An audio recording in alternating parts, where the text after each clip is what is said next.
Hello? Hello. Wait, what the heck? Shippers? Okay. Okay, there you go. What? You just start off as like static there for a second. Yeah, that Oh. was like just pure Oh. like. Yeah. Well, it fixed itself, boys. Yes, it did. Yes, it did. Welcome Always to this. Oh, well, if I may. Oh yeah, by all means. Welcome to this month's KWCC, everyone, and happy Singles Day, even though this is not a Singles Day special at all, because I have no reason to celebrate it. You mean so I prepped all of my best Godzilla shipping fanfiction for nothing? Yes. Yes. Yes. You're welcome. And I am KaijuX, as you know. I am the KWC second command and chief editor. Am I that? I mean, yes. Yes. Oh. You have chief something. Okay, that works. Chief editor thingamabob. Normal. Rank and title. Yep. Alright, now let's get introductions out of the way with only two others with me today. Hi, I'm Grayshaw151. Yeah, that's about it.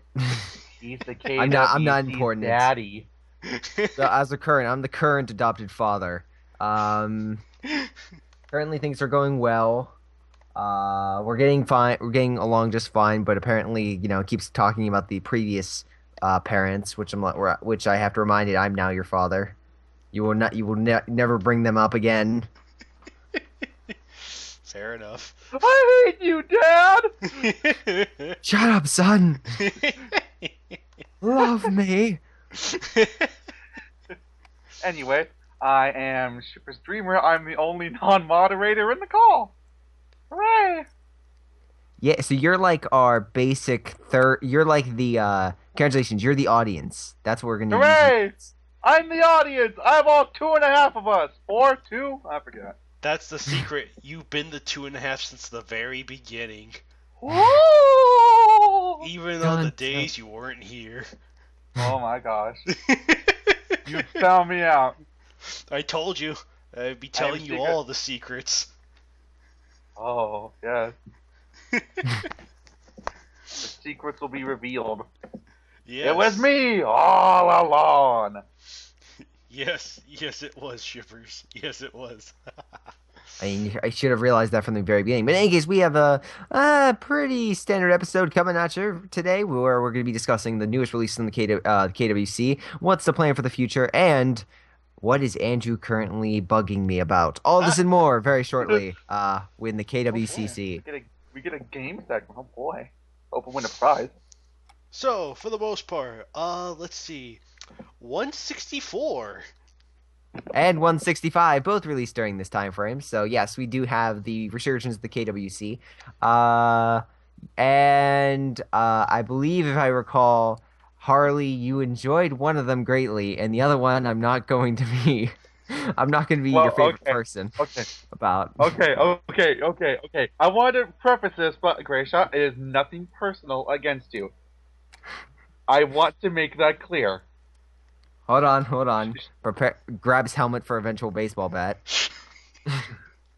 I'm okay. The main problem I have with 164 really is I feel like it's the basic story, whatever, alien invasion, whatever.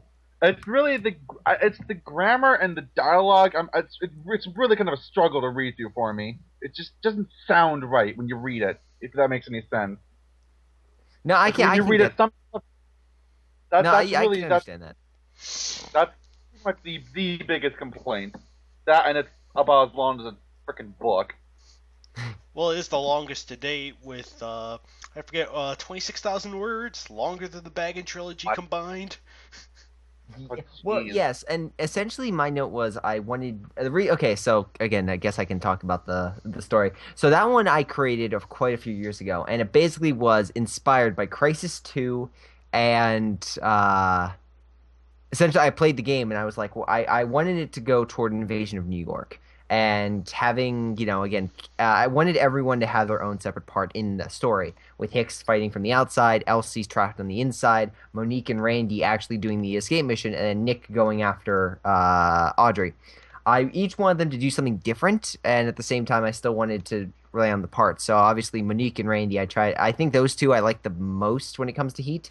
Um, Elsie and Mendel I kind of cut down on just because again the story for her is like again they were just in this situation which again was very similar and I wanted to bring up Randy and Monique coming to the forefront is really taking charge and Nick not really like Nick falling for like he again like in the previous one I think it was like with Gara Zilla Jet Jaguar and Gara. Oh, in that match, I had Nick take the center stage. Yeah, sorry, Gauss. I'm blanking on that one. In any case, I had Nick take the center stage mainly because, again, I kind of figured him as the main hero, but this one I didn't want him to be. I wanted him to seem like a little off. I wanted him to seem like a little tired. I wanted him to seem like again he couldn't win this, and technically he couldn't. Again everyone else pulls through him. In fact, in this match, he really contributes nothing, which is exactly what I wanted him to feel like. Like he is, I don't think he really does.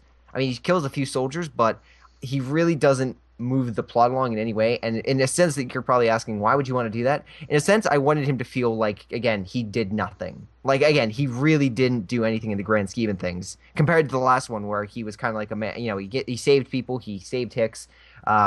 He led Zilla, he helped, he did all these things, whereas this one, he just didn't do much. And maybe that's not the most interesting thing to write about, but that was my center stage thinking of this. That, when I was reading, and I did read the entire thing, by the way, so you better be happy.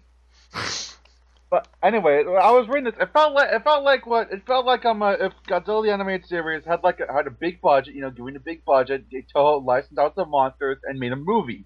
So that's what it felt like. It felt like it was Godzilla the animated series, the movie, minus all the dumb stuff that animated series had. Yes, I can concur with that. Though I did try to still reference things. Like I didn't have Mendel go out and Nigel, but I did try to make references to like Monique kicking ass, like and Randy still doing the stupid quips. I thought Randy was the one thing I did get. I think Randy was the one thing I did get. That's one thing. Did you destroy Nigel? Because if you didn't, I can't remember. Oh yeah, I destroyed Nigel. He's what kills X. Oh good. Oh. Well, that's like the only running gag throughout the entire series on Nigel always gets destroyed. He must always get destroyed. I made this before Zilla and Kiryu versus Orga was made, by the way. I made this far before, and I literally added in the quote. I knew people were going to compare this, like, Grayshot, you just copied Tom's match, which was like, actually, no, I made this match, I submitted it, and then Tom released his own match. And then when I got it back, I was like, okay, I need to update this a lot. And again, when it came to the spelling and whatnot, I did as much as I could, but I didn't want to change the heart of it because again, I accepted like, okay, this is something that was older. I understand my what it was, and I in a sense I didn't want to change it because it was a part of me. Like again, I'd read it so many times where it was like, okay, this is part of again, this is part of it, but at the same time, it was like some things I just read over and I just again in my head it sounds good. But yeah, I made this and then I inserted all the quotes like when Randy gets smacked, basically bashed in the head, and he's like rambling on about the Antarctica and him turning into a robotic metal man. That's just reference to Tom's, because when I first made this, I actually asked Tom, I was like, can I make homage to your match? And he's like, oh yeah, that's fine. He actually made note he was working on something at the moment. So I was like, okay, cool, sounds good. I submitted this match, and then he released his own, which was that match. I was like, you've got to be kidding me. Like really? Fast. You planned. You knew. Okay, to be honest, also, in this match, I had something occur to Monique, and at that point I was like, nope, can't have that. Nope, got to change that. So I had Randy be the one that really pulls in at the end. But yeah, otherwise, the other major thing I really updated was I updated Monster X, which I thought was the best thing in the match. In my personal opinion, I thought that I greatly enjoyed the battle, especially the Monster X versus Zilla. Because for myself, it was just Monster X. Again, in my opinion, Monster X would thrash Zilla. Like that's just in my head, and I wanted that to be displayed. Well, good because thing isn't here to hear that. Yeah, I'm very glad to hear. But no, I wanted him Monster X to really prove himself. and I also wanted Zilla to be put in its place because again, it's in every match you always have Zilla be the I'm on the underdog. In this match, he barely beats Megalon, and he just gets beat by every monster. I mean, even like Orga, he lands like a few blows on, but he just gets thrashed. Kiryu's really I would consider the battling star.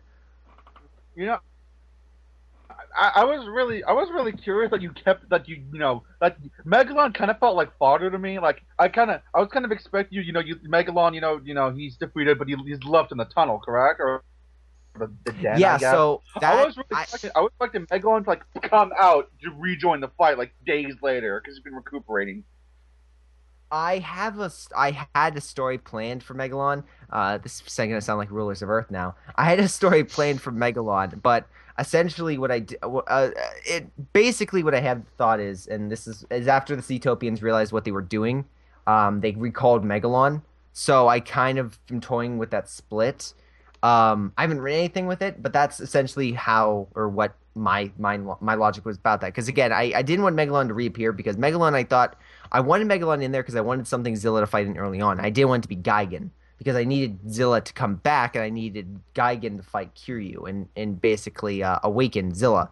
So I used Megalon. So it could be I did. By the way, I don't have him kill him. I just have him get knocked out.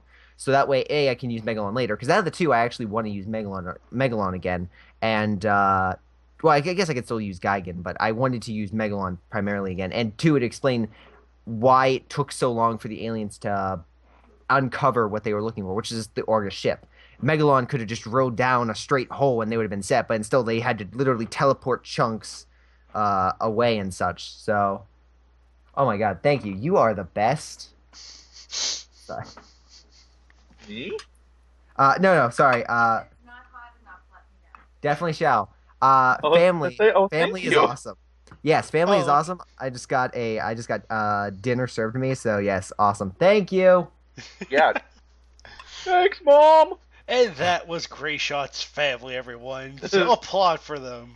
Yeah, 117 may actually appear later on, so if you hear another Greyshot or someone that sounds like me, that's why. Oh, okay, fair enough. You cloned yourself, so you can be in two places at once. Exactly. So that's what's going on. That explains everything. The entire time. And yet you still can't remember on time. That's my trademark. All right. Also, likewise, we also have match 165, which, to be 100% honest, actually has a very interesting history. Shippers, you tell it from your perspective before I give away mine. Go ahead. Okay. So pretty much you literally just messaged me. I wrote like about 2 matches I think under my belt at that point. All of a sudden, KaijuX, you just messaged me like, "Hey, I want to ask you for something." I'm like, "Okay, what's up?" You're like, "I want to bring Heisei Ghidorah out of retirement, and I want you to write the match." I was like shocked because out of everyone you picked like a rookie writer when there's like even you yourself probably could have done it. And as all ever planning it out, I managed to actually overcome a snag you hit. That was not to incorporate time travel because you had a very, very big problem trying to squeeze that out. And I had to stretch really far because I'm thinking of ways to get Grand King Ghidorah. The problem wasn't the 2 Ghidorahs, it was Mecha King Ghidorah.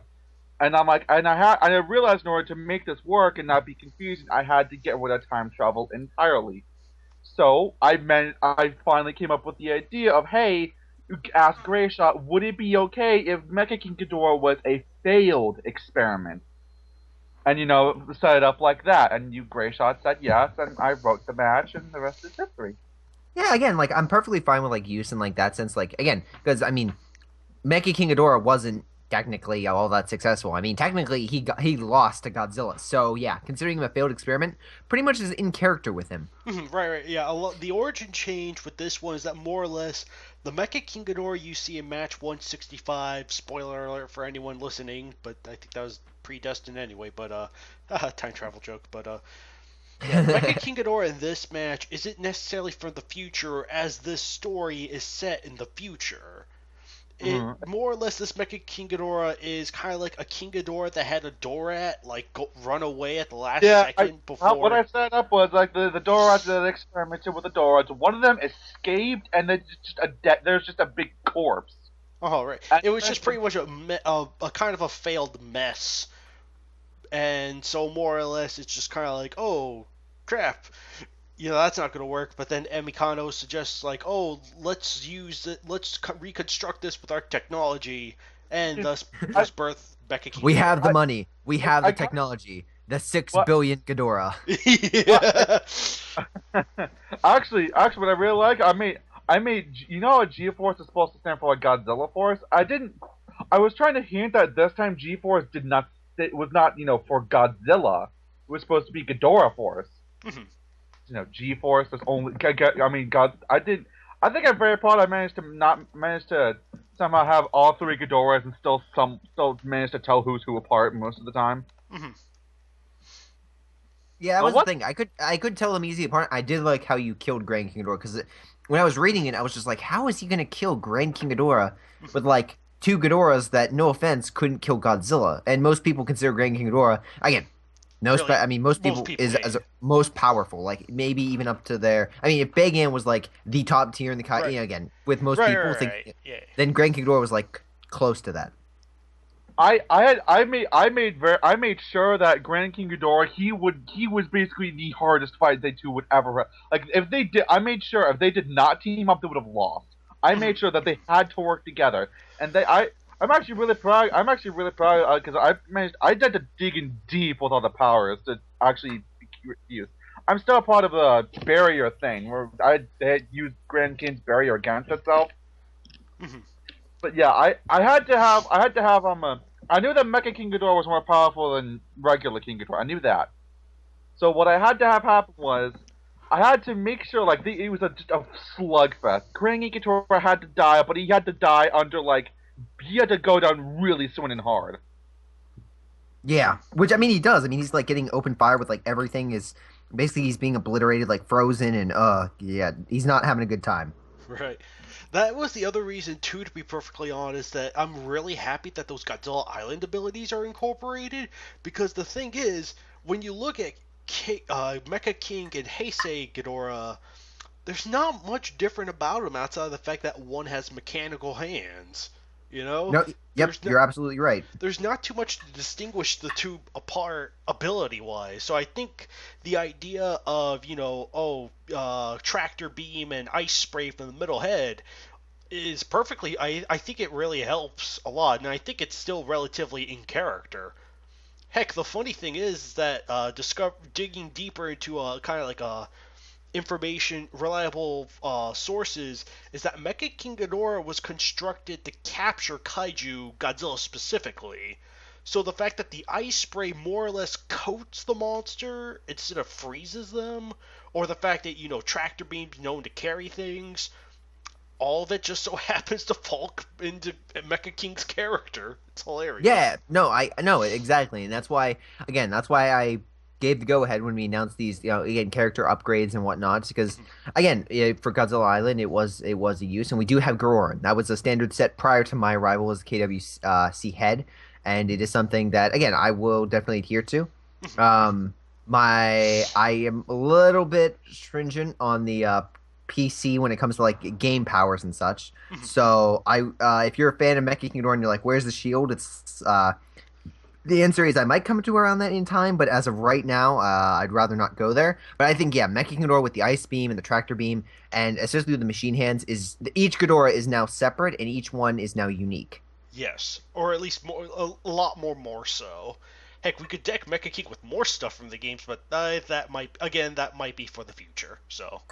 Exactly. But overall, fantastic match. Yeah, I think 164 and 165. Most people were like expecting, oh, what new monster's gonna be released? It's like, well, actually, some old man's coming out of retirement. He's been there for a few years. He's ready to get back into the game.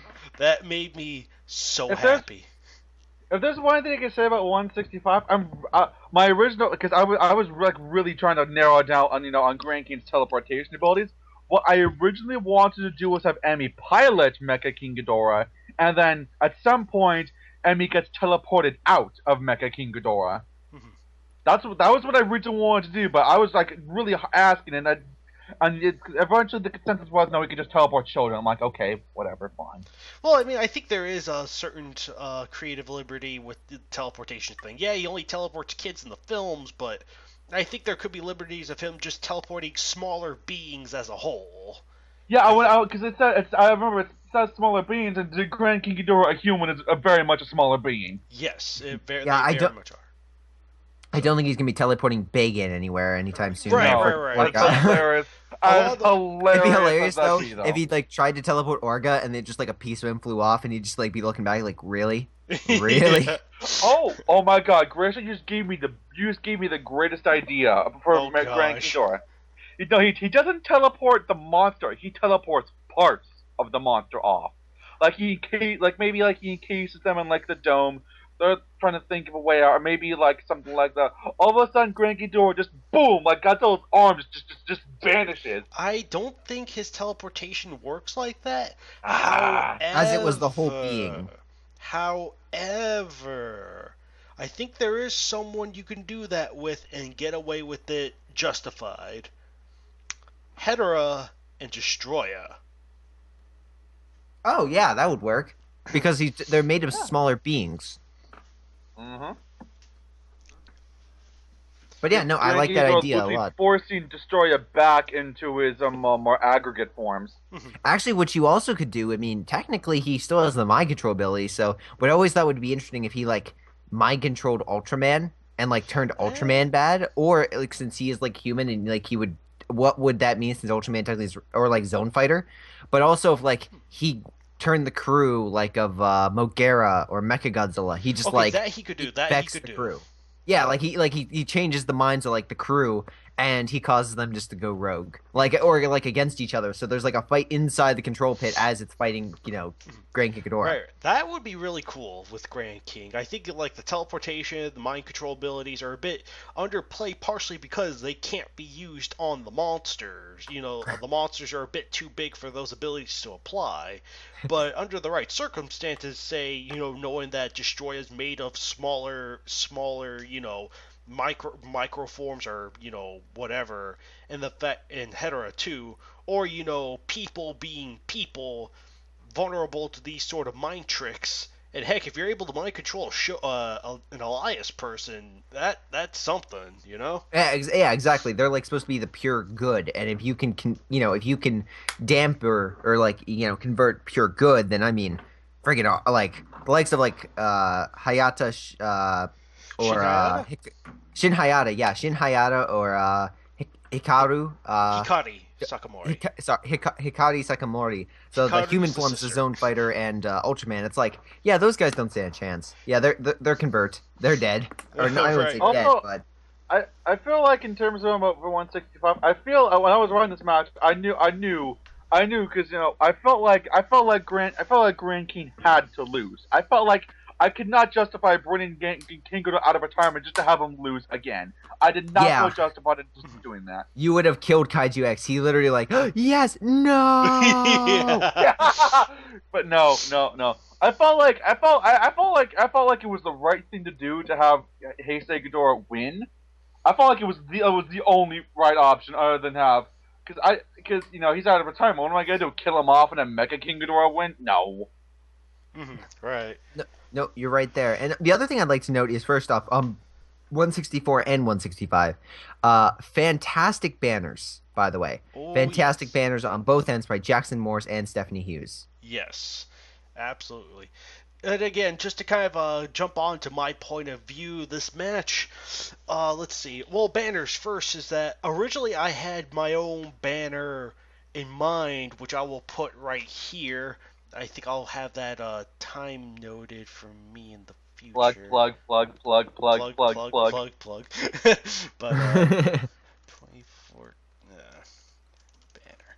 Okay, but yeah, I had my own banner made for this match, but I didn't feel like it was good enough, and I was still kind of like brainstorming the match in my head, so I didn't wholly know where to go with it yet.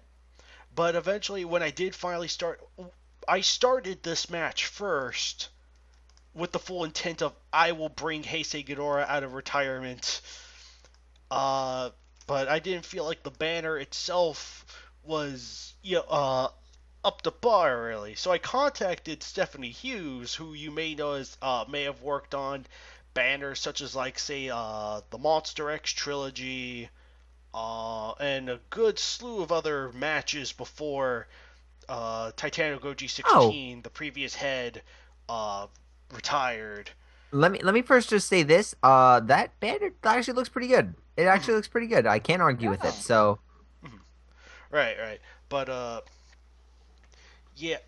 So I contacted her. It was like, hey, would you mind doing a banner? Well, and for the most part, she's not really interested in going back to KWC since she's pursuing her, pursuing career in arts. However, this banner was commissioned, so she was like, okay, that'll work. Well, I'm okay with this. Me.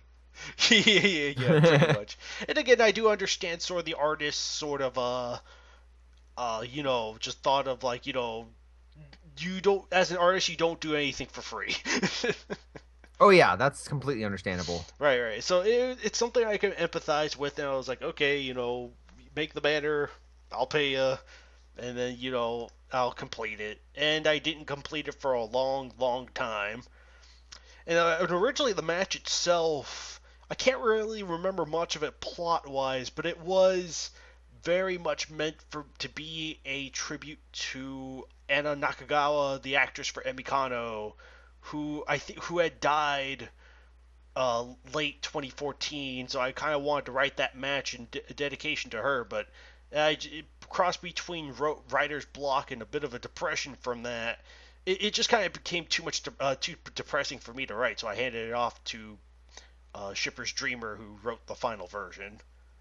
So, it worked out. It worked out well. Actually, I mean, when it comes to editing and whatnot, I mean, that's kind of the similar boat I had with, or I guess I had you do with MM and the King, or Everyone versus Giant Condor, which is what I wanted. I wanted an ending in a certain way. I'm like, okay, what would you do with King Ghidorah? And then, or what would you do? And you remind me of King Ghidorah, Heisei Ghidorah. I was like, oh my god, that'd be perfect. Right. So adding Heisei Ghidorah coming and kill him off, I thought was like, oh my god, that'd be perfect, and a good little teaser for his eventual return.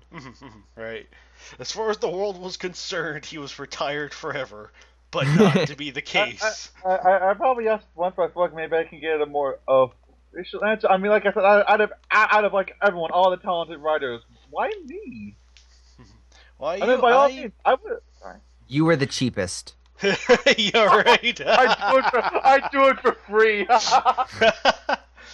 He spent so much money on the banner. He was like, "Nope, can't do it. Not spending any more." Yeah. I knew I get you to do what I wanted, but more fact of the matter is, I chose you because I like the stuff you wrote, the stuff you sent over to me, or all that. They're really, I mean, like, again, say what you, I mean, it's like, how should I put this? They're really creative with what you do with the material. That's what I think, and I kind of figured again, this kid's kind of like getting into the swing of things, but I think that you also have some potential there. So yeah, so I kind of handed the reins over to you, expecting a really creative match, and I got exactly what I wanted: a really creative match with 3 freaking Ghidorahs. And I promise you, that ain't easy. I bet you were delighted when I'm like, okay, I have an idea to get rid of time travel. Your hopes just raised. Like, really? Oh my god, can they do it? Yeah, I know. Oh gosh. Even though it's kind of funny because by 2204 they already knew to have time travel, but whatever. Well, just slight creative liberties, whatever. I try. Oh, that's right. 2204. Whoops. But and again, perfectly fine with those creative liberties. It's just nothing over the top. For instance, you don't see Grand King Ghidorah going through time. Wrong button. Or you don't see Grand King Ghidorah, becoming good guys, hugging Godzilla and kissing Mothra. Oh. Yeah, exactly. Don't go there, shippers. I heard you there. But. Nope.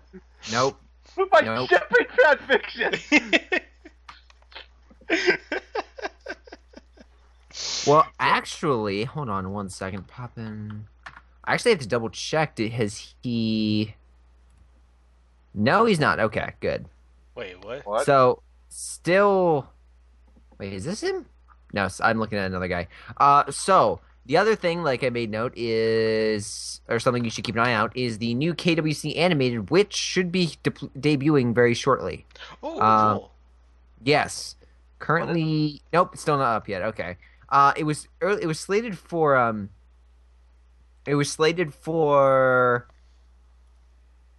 release early or like it was just slated for release like in December, but due to again constant work and whatnot.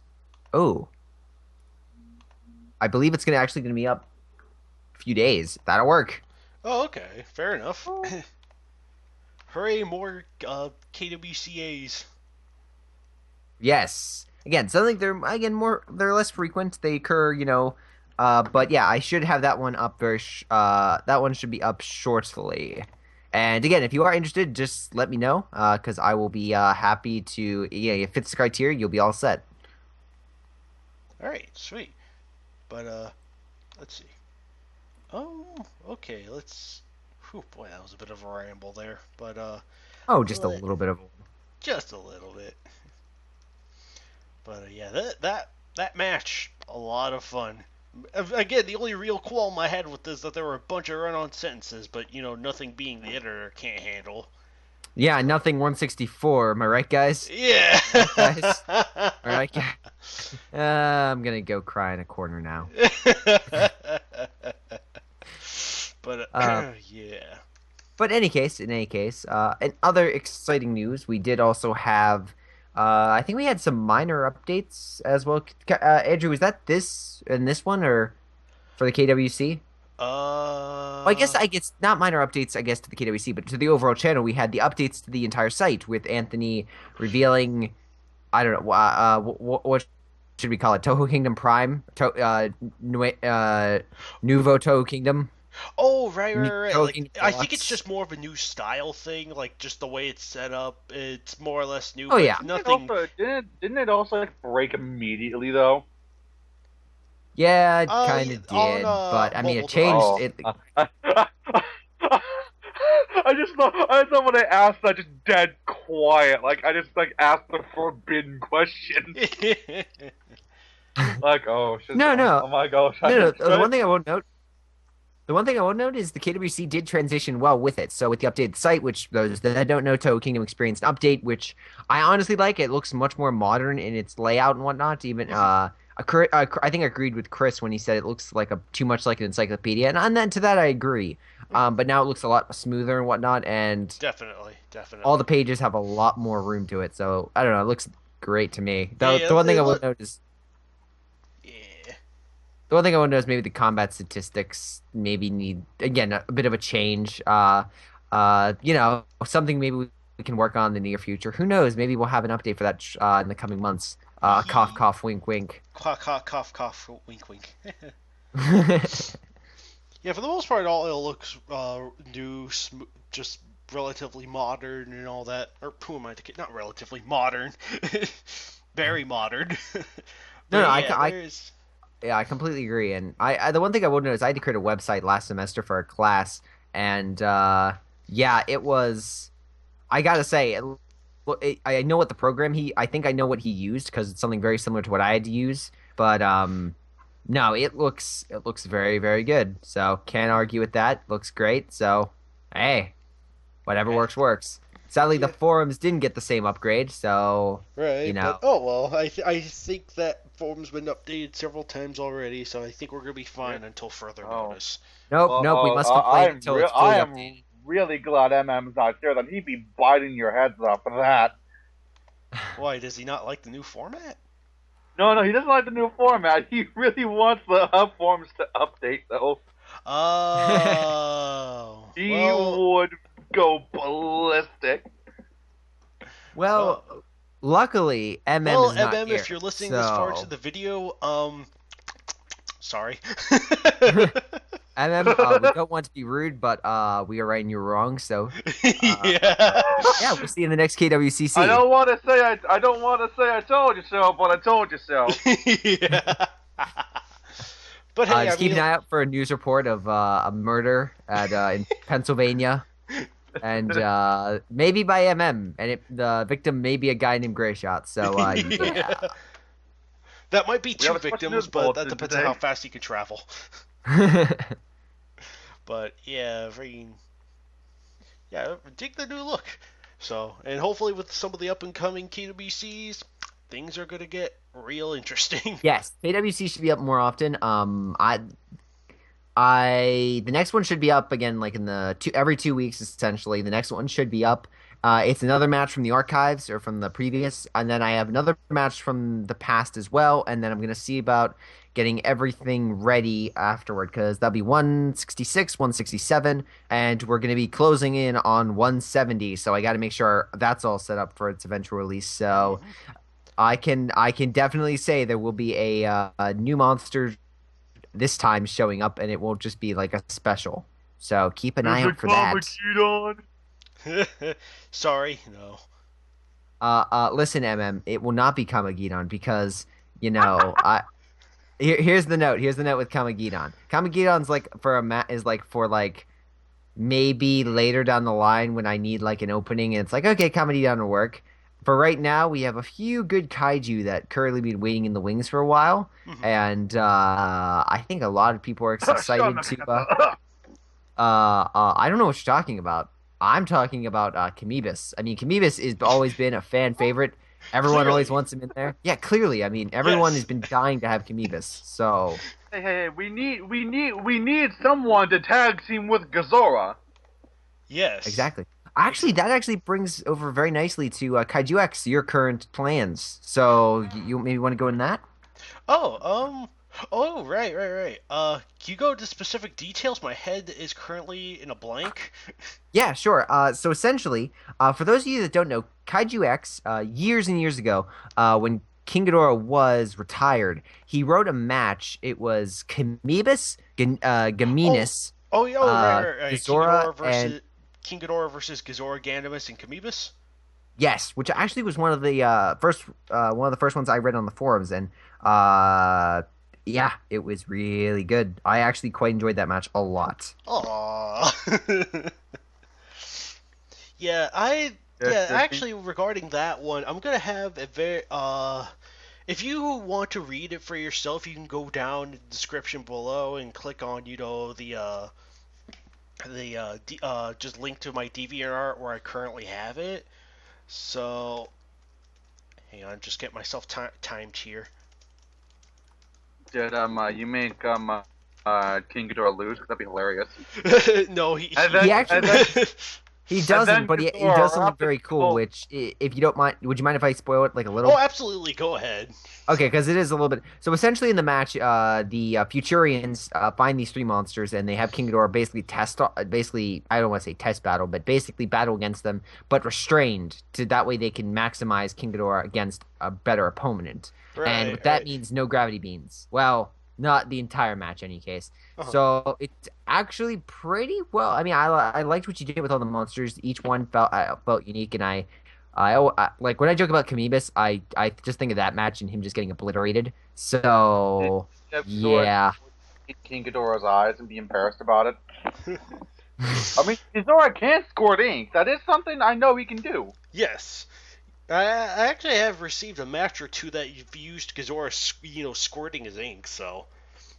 And in a way that's relatively in character, like it doesn't like burn away or anything, so it's like, okay, good. Oh, I'm annoyed. Oh no. Oh god, ew. It's more like, oops. Can we just time out here for a second? I just need to clean something up. I feel really embarrassed about this. Guys, you made me ink. Yeah. But regarding what I have in mind is that I'm gonna go back and sort of kind of like reinvent that match. And in a weird twist, it's both going to be a spiritual sequel to that match, but also a reimagining of that match. So what the frick do I mean by this? Well, if you're read the original match already, spoiler alert again. At the very end, the Futurians kind of detect something else approaching. It's just kind of like, ah, crap, something's coming. King Ghidorah kill these weak monsters. So it's like, King Ghidorah just wrecks house and just kills them all with relative ease before, Zone Fighter appears. Yep, and I was so excited for Zone Fighter versus King Ghidorah Hesse, and then, oh yeah, he got banned, or basically retired. Way to go, Titano. Way to go. But what I'm going to do now, I call it a spiritual successor because it will continue off with the idea of King Heisei Ghidorah and Zone Fighter fighting, but it's also going to be a reimagining because I'm going to be using Ghidorah, Ganymus, and Kamibus again, and in a rather crazy new light. So, after remembering certain key plot elements from the movie, I was like, Greyshot, do you think we could do this? Yeah? Alright. Yeah, fun fact, he's using them as dancers. They're going to be fighting King Ghidorah in a ballet, and Zone Fighter is going to be watching it. Boy, you should see Ghidorah spin. It is hilarious. No. I don't think you understand. Ghidorah can pull off a triple axel spin like no one else. He is great. Obviously, Ghidorah and Kamibus are going to be Zone Fighter's cheerleaders. And Ghidorah's gonna wear like a little frilly skirt. Give me a Z, give me an O, give me an N. Come on, Kamibus, you're slowing me down. I can't lift my arm. And then it's gonna end with It's gonna be spells out calamari, and Ghidorah's gonna get sad. So it's gonna be horrified. He inks all over his skirt. Oh, good glory! That's a funny image. Oh goodness. Oh. But yeah, otherwise, I was actually I learned about that recently, and I was actually very excited about that. So for any of you that read that match, you know who the creator was. First off, it was KaijuX. So if you liked it, you can it's him. If you didn't like it, well, you can blame him and send a message to KaijuX@gmail.com and make sure you say it's from Greyshot. If you think Heisei Ghidorah should have kept his losing streak, go to KaijuX. Yeah, and that one, just go to the site staff and just message me saying why King Ghidorah should continue to lose. In which case, I will gladly reply with, because I chose it, so. Yeah. Denied. Because I willed it. It's actually the same thing I do with MM's matches now. I just see it and I just get like a big stamper and say denied and just like send them off to oblivion. Oh god, no, gosh, I kid.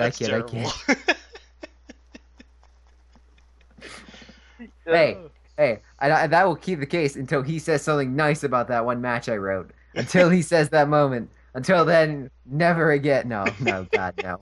None of your matches will be posted. I will blacklist you. Bribery, yo. Bribery? Blackmail is more like it. Oh, yeah, blackmail, yeah. I have so much dirt. Oh, gosh. No, but speaking of by the way, speaking of Zone Fighter, I'm just gonna say like Zone Fighter's like Ultraman. That's my horrible transition. We can use the monster graveyard, correct? We established that. Yes, as a location, that is fine. Yes. Great, because I thought up a pretty good match, in my opinion.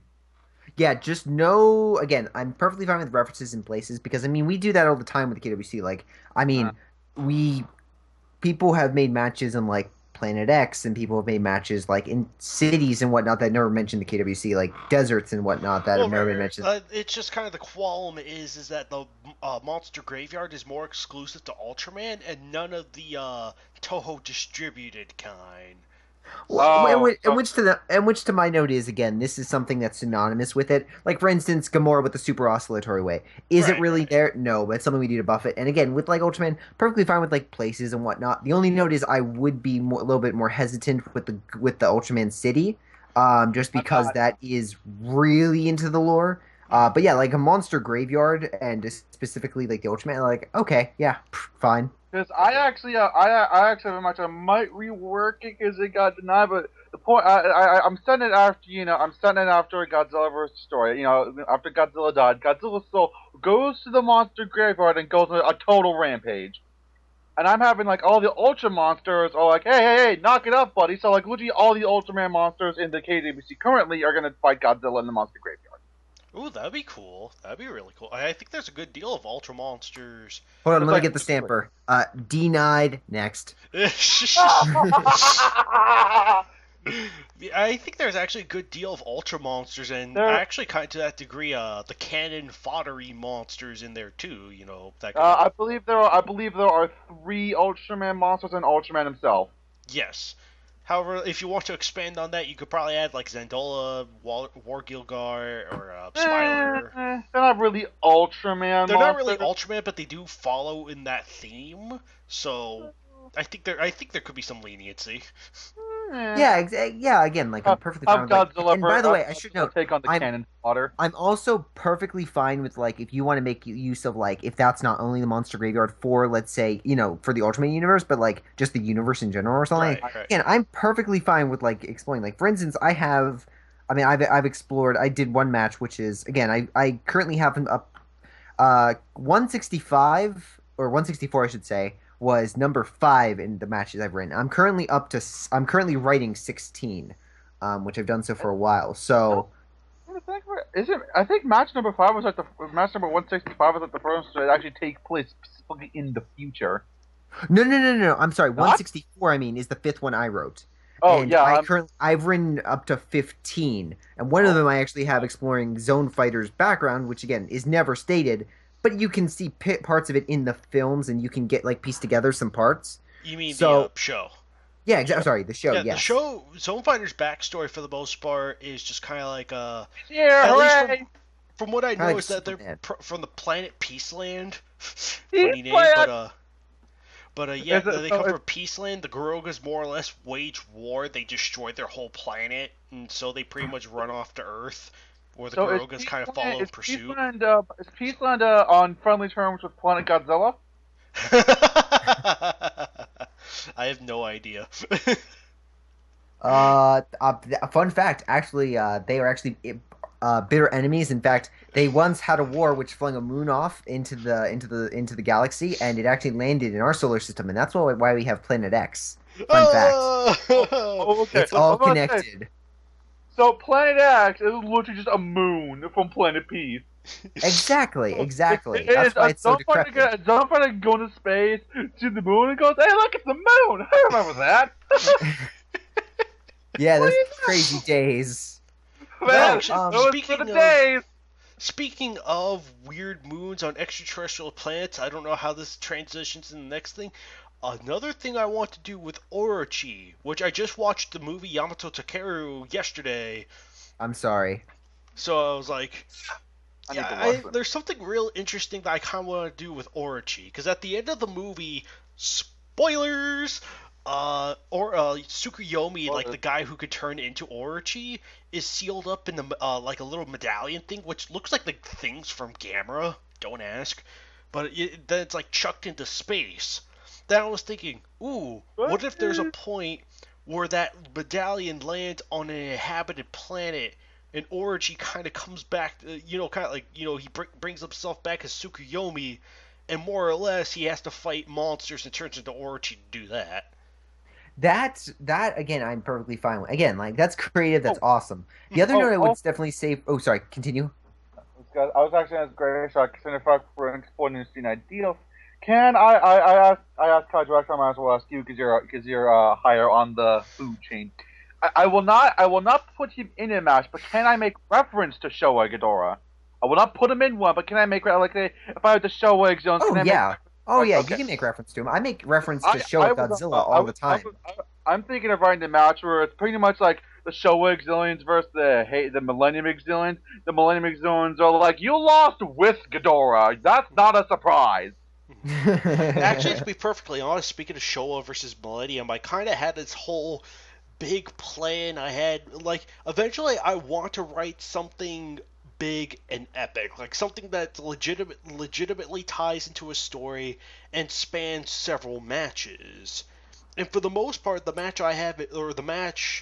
story I have in mind focuses on Exilian lore, or at least as much as I can without being a little bit without taking creative liberties, but it's No, pretty no, much it's pretty much Like- mix matching all that is Exilian and their monsters, like the monsters they've used over the years. I actually it's scrap. But I was bringing up the concept of when the Exilians were talking about mind control. The shower was like, you could have used our method and you could have had Godzilla. And the Millennium's like, excuse you, our method actually got us to Earth and nearly won. Your method is obsolete.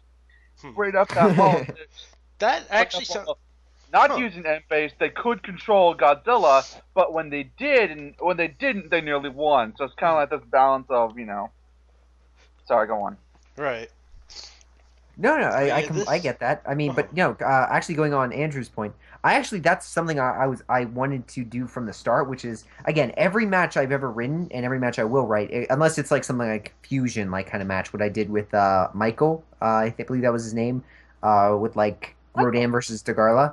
Right. Every match that I currently create is all connected. But the other thing I make note is, like what you were saying, Shipper, is can you make reference? I'm like, yes. That's what basically we're doing with these matches. We're paying homage to their creation or paying homage to their actual use in the films. Well, so for myself... I've shouted out fucking Spielberg in my match. Yeah. Right. The main note I have, though, is, again, like, I think it's perfectly fine to make reference or even callbacks to all the films. Like, for myself, like, I currently have it up to date. It's currently, like, in the last, 5 years, which you can think of my matches all take place. And you can kind of date it especially with a few matches ago with Zilla versus Jet Jaguar, and Zilla and Jet Jaguar versus Garrett versus Gauss, which I have make note of a droid. I have the inventor of Jet Jaguar being a very old man, and him making note about Showa Godzilla's disappearance. Which, again, I am perfectly fine if you guys, take... Because for my note is I have everything connected mostly, and... I honestly feel like if you have Showa elements, yeah, you kind of have to at least acknowledge that, okay, there should... You can't really ignore the fact Godzilla just wasn't around in the 70s as Jet Jaguar was. Yeah, exactly. It's like... No, he disappeared. That's some of the cool things. Like some of the ways you can make stories out of you can make note that maybe the creator of Jet Jaguar notes that Godzilla looks really different from what he remembers. Exactly. Right. And speaking of Godzilla, I actually wrote a match that had him face I actually managed to find it. I was literally scourging the roster to find a monster he didn't fight, and I found one. Mm-hmm. I found the one monster that's a big name monster he didn't actually fight yet. Orochi. Yep. I read it, and I believe I already sent it off. Yeah. It's short, but it's brutal. Oh, yeah. Oh, no, I don't. I'm really proud of the visual setting I set out, to be honest. Mm-hmm. Denied. Godzilla can never lose again. Hey, Godzilla will never lose. Godzilla must always win. He's Godzilla. He's the one with the bad breath. But yeah, I sent that one over. I was like, oh yeah. It's like, yeah, this is a winner. This is a winner. Yeah. I again, that's awesome. I felt bad for us to make the banner though, cause I kind of made a specific request with it. I feel kind of bad for whoever has to make it. It'll probably be Grayshot, but might be Jackson. Yeah, currently that's the other hold up on the match is I've been editing them. It's like, okay, this isn't bad, and then I'm like, oh wait, I have to make the banners again because it's been a while. Mm-hmm. Dang. Yep. I've currently been writing. I guess I can say some matches which I've currently been writing. I had to do an island one, which involves 2 monsters, which I have under the ocean, which was I hate. I like having multi-tiered matches. If you have a match in it sounds bad, but having a match in plain day is kind of hard unless it's the middle of nowhere. Especially a city match. I hate city matches because you also have to get the reflections and all that stuff. My favorite matches are ones that either in a snowstorm, like Curie versus Desghidorah. I loved because it's I could get away with a lot even though because everything was hidden. Thankfully, but if you have I think Batra versus Titanosaurus is not one of my favorites just because again there's really nothing to it because honestly the match was just them on an island which I was there's nothing creative in the background. It's just open. It's a nice sunny day. Dang it. Oh, you're gonna hate me then. You're gonna hate me when you get to that match. I'll just add to the list. Well, okay. Basically, I think it was what, Fukuoka Bay, right? Yeah, I think so. Okay, so Fukuoka Bay is really famous for its like bioluminescent, firefly squid. And the image. So the imagery is Godzilla comes out of the bay coated in this beautiful blue bioluminescent squid. Yep. Nope. F you. Nope. Hey Graysha. I thought 164 was the greatest match ever there. And sending it to Jackson. You're welcome. Oh gosh, pretty much. I'm not gonna lie. If it wasn't for Jackson, the KWC would have burned last year with the banners. I'm not gonna lie. He really made me push to really excel my own because okay, first off, I don't have to worry about the extremely bad matches, but at the same time, it's okay, I can at least know that anytime I'm throwing a curveball, I can shoot him at him, and he basically he's basically the one punch man of banners. He thinks something. I look at it, it's incredibly difficult and challenging, and he looks at it and just gives it one punch, and it's perfect. Yeah, I know, right? What black magic does he do to get all that to work? I literally have to tell him so what black magic do you use? He's well, a lot of sacrifices. You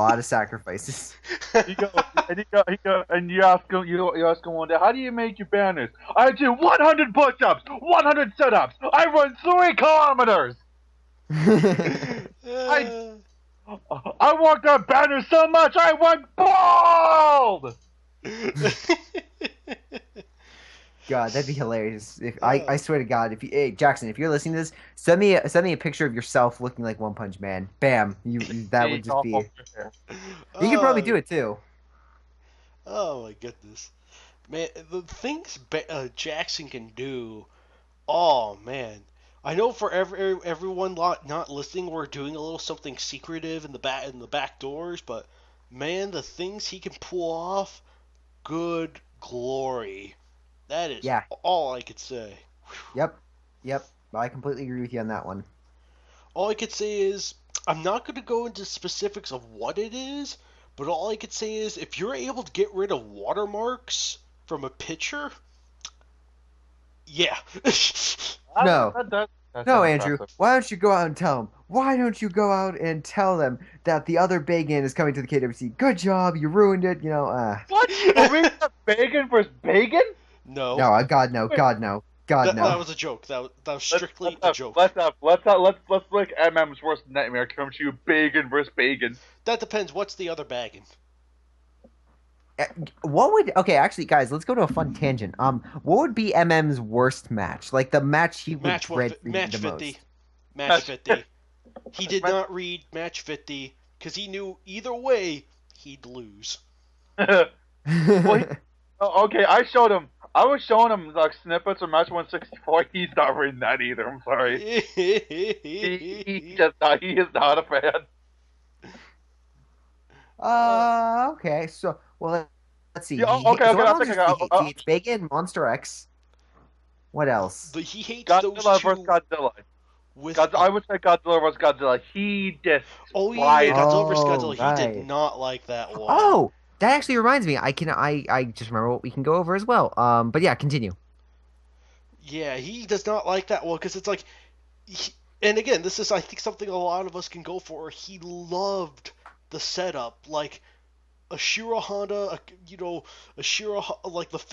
filming guys that we know and love, pretty much being having the films being documentaries of this world's real life. Mm-hmm. That was ingenious, and to do that with a Godzilla versus Godzilla match is it feels like a match made in heaven. But then for him, things really went downhill once for the most part, the stuff we may have accidentally overlooked, because this thing is a monster. It's a lot to take in. But honestly, I don't remember the tail sliding scene. I'm pretty sure it's in there. I'm pretty sure. I know he does. I know that I know that Godzilla. I know that Suplex City. He will not let that one go. Oh yeah. The fact that Legendary Godzilla is fighting kind of like a WWE wrestler Godzilla, or a Legendary Godzilla. God Almighty! Godzilla Suplex Godzilla is broken in half. The one thing I will note is when you're writing, I mean, there's only so many ways you can use to describe like something. So when it comes to like that, it's like, oh, he's dupless. It's like, well, what would you call a giant monster? Like picking one up and like, again, like basically bringing him, like dropping him down, like slamming him down. Right. Yeah, Well, exactly. And that and some of the other scenes, like I think the moment where Legendary Godzilla picks up like some gravel, like some ruins. I know for a fact he pops out Godzilla's eye. Heisei Godzilla's eye, yeah. And it's like either he like pushes it back in, like ew, ooh, ew. Right. And it's just kind of like, why would Like, a piece of a whoa! building? It was like, why would a piece of a building do that when he gets hit by missiles and stuff every day, Yeah. I don't know, there's just always this weird thing with, giant monsters utilizing things that hurts other giant monsters, but when, say, a building falls on them, it doesn't hurt them at all. I think it's mostly because it's like another monster using it. Like, so like another monster picks up a car, smashes it against someone, Godzilla. That is much more different than say a missile doing the same thing. Right. Well, you can also imagine like the amount of force. So let's say a building falls on them, it's only being affected by gravity. Whereas if you have a building or like a chunk of one being slammed with another monster, you have the force of the monster behind it also bringing with the building, which already has enough momentum. So it's kind of like it'd be like if a hammer fell on you versus someone taking a hang against your Plunging skull. you with It's a like hammer, right. Yeah, exactly. It's like one's gonna hurt and one's gonna kill you. Which Right. one? I don't One's know. gonna Why hurt- don't? One's gonna hurt, and the other's really gonna hurt. Pretty much. Although I do agree that I popping out and then pointing it back in was a little too far. The what? Again, when you imagine that, I just imagine Godzilla like just putting his hand like against his head and just pushing it until like the pain went away, like literally just like any animal. Mhm. Like that's just like or with like underhand just like going against his eye because you could feel it like. And also when it pops out, I just imagine like what happens when people in like airplanes when like they breathe too hard. Like do you ever hear like that which I'm just imagining Godzilla starts popping like ping pong balls and bouncing around on Tokyo. He's trying to like find them to pick them. Actually, this brings up an interesting question. If Godzilla somehow actually loses one of his eyes, can he actually regenerate it without pointing it back? Yes. Oh, Okay. probably. I mean, he regenerated holes in his body pretty quick, like in a very, very short amount of time. He also regenerated attached himself back after just Ghidorah sliced him in half. Basically, he regenerated so fast. Oh yeah, I forgot. He also regenerated after being transformed to Kiryu. What? Well, What? I mean that one was that really though, or was that just the fusion which scarred him? I always thought that was like the water stopped it, and it basically just scarred his chest. No. I was referring. Kiryu? I was referring to Kiryu versus Ghidorah. Oh, you're right. One of our beloved controversial matches, which we were not involved with. I just like to note. Have we? Hold on, Andrew. Have we had any controversial matches? Like anything like really? I think 164 maybe just with MM and whatnot, but I don't think we've had anything like majorly. I think between 160, I don't think there's been any controversy up to the levels of match 81 121. I don't think we've gotten anything that's. I was honestly kind of expecting a kind of controversy with bringing Ghidorah out of retirement. No, I don't think so. I think the world be happier with that. You would. Yeah, you're welcome, world. We know what's best for you. Now listen to us. We will listen. Retiring Godzillasaurus, however, I think that will bring up some controversy with absolutely no one. Yeah. Except me. I don't see anyone being like Godzillasaurus shouldn't be retired. I don't think anyone's gonna complain once he's finally gone. Godzillasaurus shouldn't be retired. It's a disgrace. Well, here. Essentially, what's doing is we're trading Godzillasaurus for King Ghidorah. Yeah, I know, right? That's kind of funny. We're bringing one monster out. We're putting one monster back in. Yeah, I know. It's kind of funny. I mean, don't get me wrong. We have a reason for why Godzillasaurus is being retired, and it's just mostly due to the fact that it's like he's totally lame. Yeah, there's not really too much you can do with them. If there's anything cool you can do with them, it involves him pretty much mutating to another monster. It's like It's like, yeah, it's like, well, we shouldn't have Godzillasaurus. The only thing he being cool about him being the fact that you can use another monster on the KWC. That shouldn't be his thing. Right. Actually, I guess outside of the fact that he could be a replacement for a giant T-Rex, there's really nothing much about him that was worth including him to begin with. I would honestly say that Godzillasaurus has more reason to be retired than Heisei Ghidorah does at this point. Right. I'm not opposed to keeping him open, but I can totally understand retiring him. Though, again, if we do get a very vocal amount of people wanting him unretired, I mean, for me personally, I wouldn't be opposed, as long as you use him. Yeah. Again, the other note is power creep in a sense for like KWC, where you have higher monsters like Bagan and Godzilla and Ranking Ghidorah, and then you also have the lower end. But at the same time, that lower end, I'm pretty sure most of them would be able to thrash him if they weren't. I mean, just because of the height and weight and the ability difference. I'm pretty sure you'd have to be like, you'd have to have like monsters, like even like Anguirus, Gorosaurus. I feel like the only monster Godzillasaurus could reasonably take on is Gorosaurus and Kamacuras. With any sort of yeah, you no, know. I completely agree. The only reason I don't. I think I could personally pull off a couple creative tricks with Godzillasaurus and the monsters he fights, but Godzillasaurus and Anguirus would actually logically make sense because they're supposed to be enemies. That would make sense if they, did that. Oh, right. But yeah, I mean, yeah, don't get me wrong. He's still very limited or limiting, and I guess in the same way you can argue Dagora is kind of limiting, but he is actually very unique. I would say Dagora is a special monster. He's a very special monster. Yeah, Dagora I would say is very, very cool because you can have him be acidic, but you can also have him make contact. So that's the note I make. But the other note is you can vary his degree of acidity to have him verse different tiers. For instance, if I had to choose a monster to fight Dagora, I wouldn't have it, let's say, be a major tier like Destroya or Godzilla.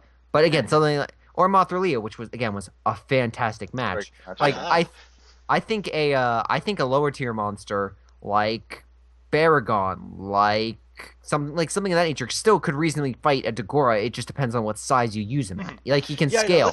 That's the best part about Dagora too, having the height, length, and weight of indeterminable. Pretty much means you can have him at whatever scale you want him to be. So it's like you could have a really small Dagora that just happened to have survived, and more or less it just it could just fight a lesser monster. So yeah, that's the cool part with Dagora, is that he could pretty much fight whoever without being unfair, because you don't always need him to be gigantic. Heck, this could be our literal Galactus character, since he could be probably like planet-sized. Yeah, his size is undeterminable. Yep. And there's also the fact that we can have there's also Dagora. You can pretty much just put him anywhere, even in space. You can even put him in space with Space Godzilla. Who cares? Yep. Yeah. No, true. Well, there's also even with the lowest tier even with low tier monsters, there's still a margin.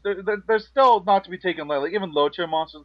Like say Komanga, Gorosaurus, Kamacuras, they could still go up against Godzilla relatively, almost even term. Even if Godzilla is, obviously more powerful, they could still, put up a decent fight. Godzillasaurus, no. Right. Yeah. Godzillasaurus, like, by himself, not really. I'm pretty sure Minya could take on Godzillasaurus. Probably. To be perfectly honest, Minya probably be a much better character to have here than Godzillasaurus. I will be completely honest. Minya actually has powers. Yeah, I know. Minya actually has powers. He was single-handedly responsible for killing King Ghidorah, albeit a one-shot kill thing, but, whatever.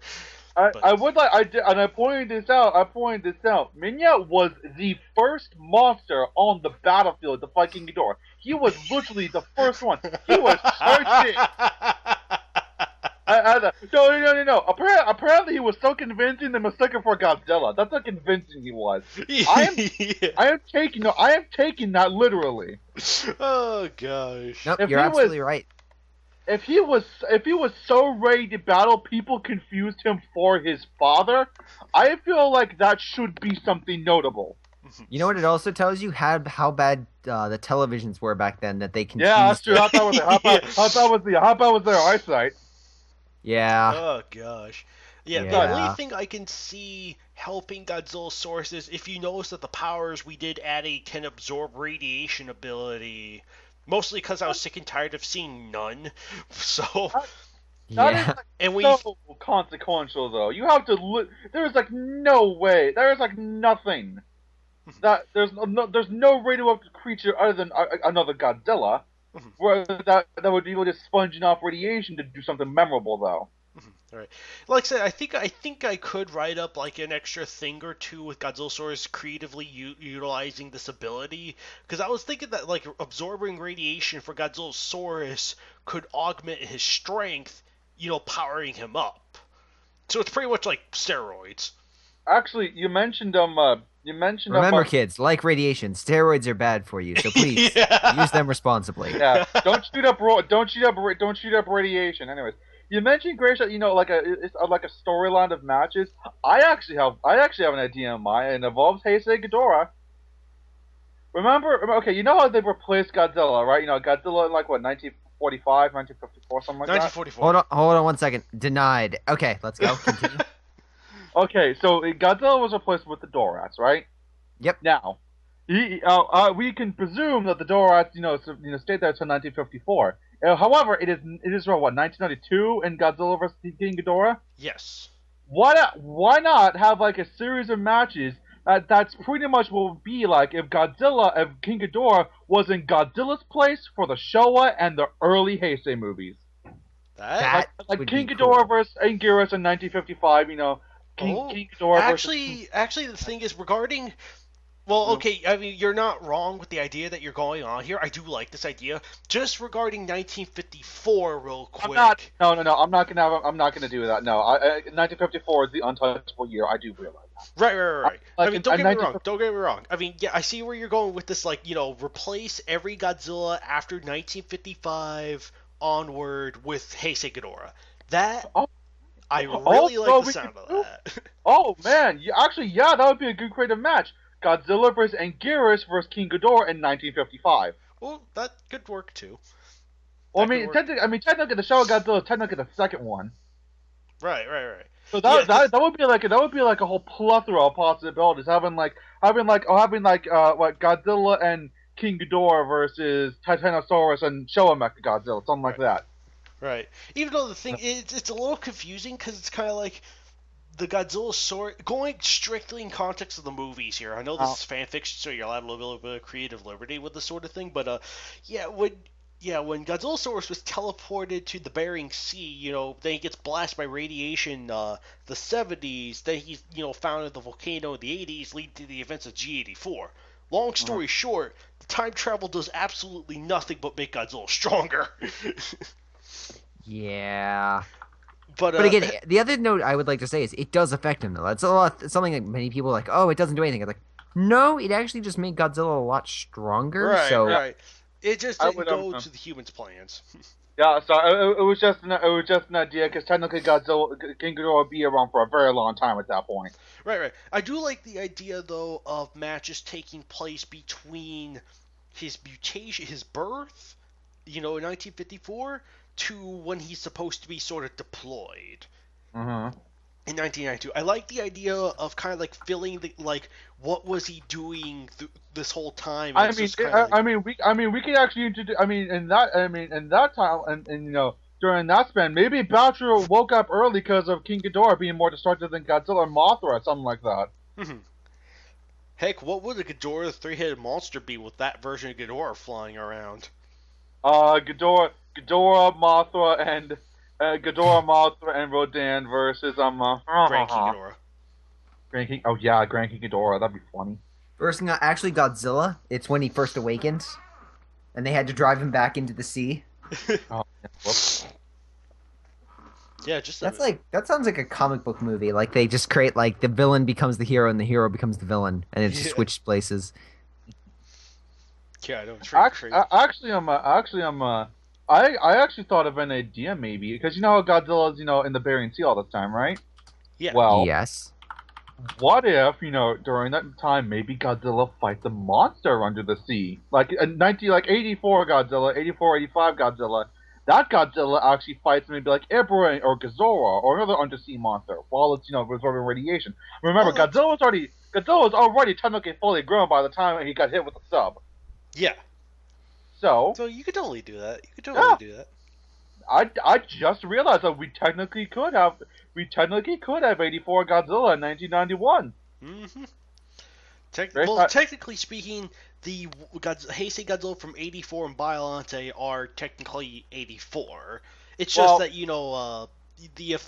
whoever was in charge of the effects kind of changed between 84 to 89.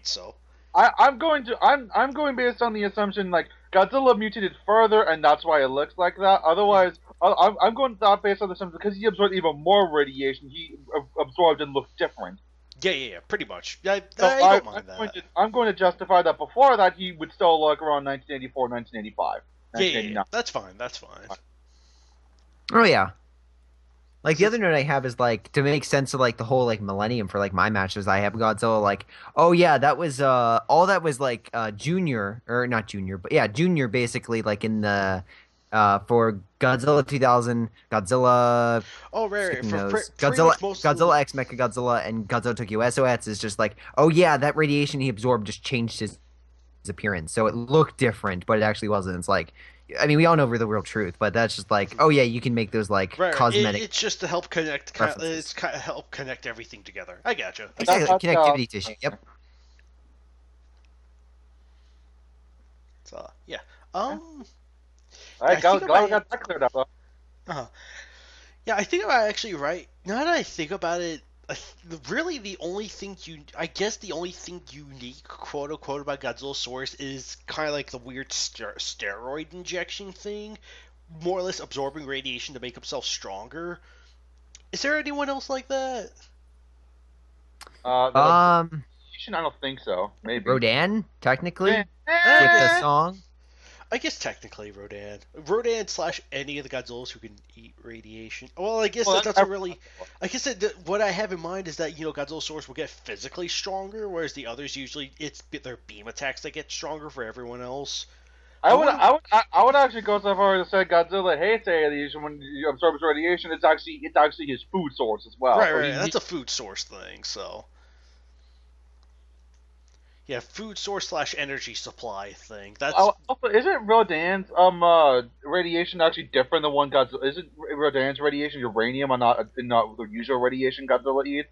It's similar. I think it's very similar. So. It is uranium radiation. Yeah, uranium. It's very specific what type of radiation it is.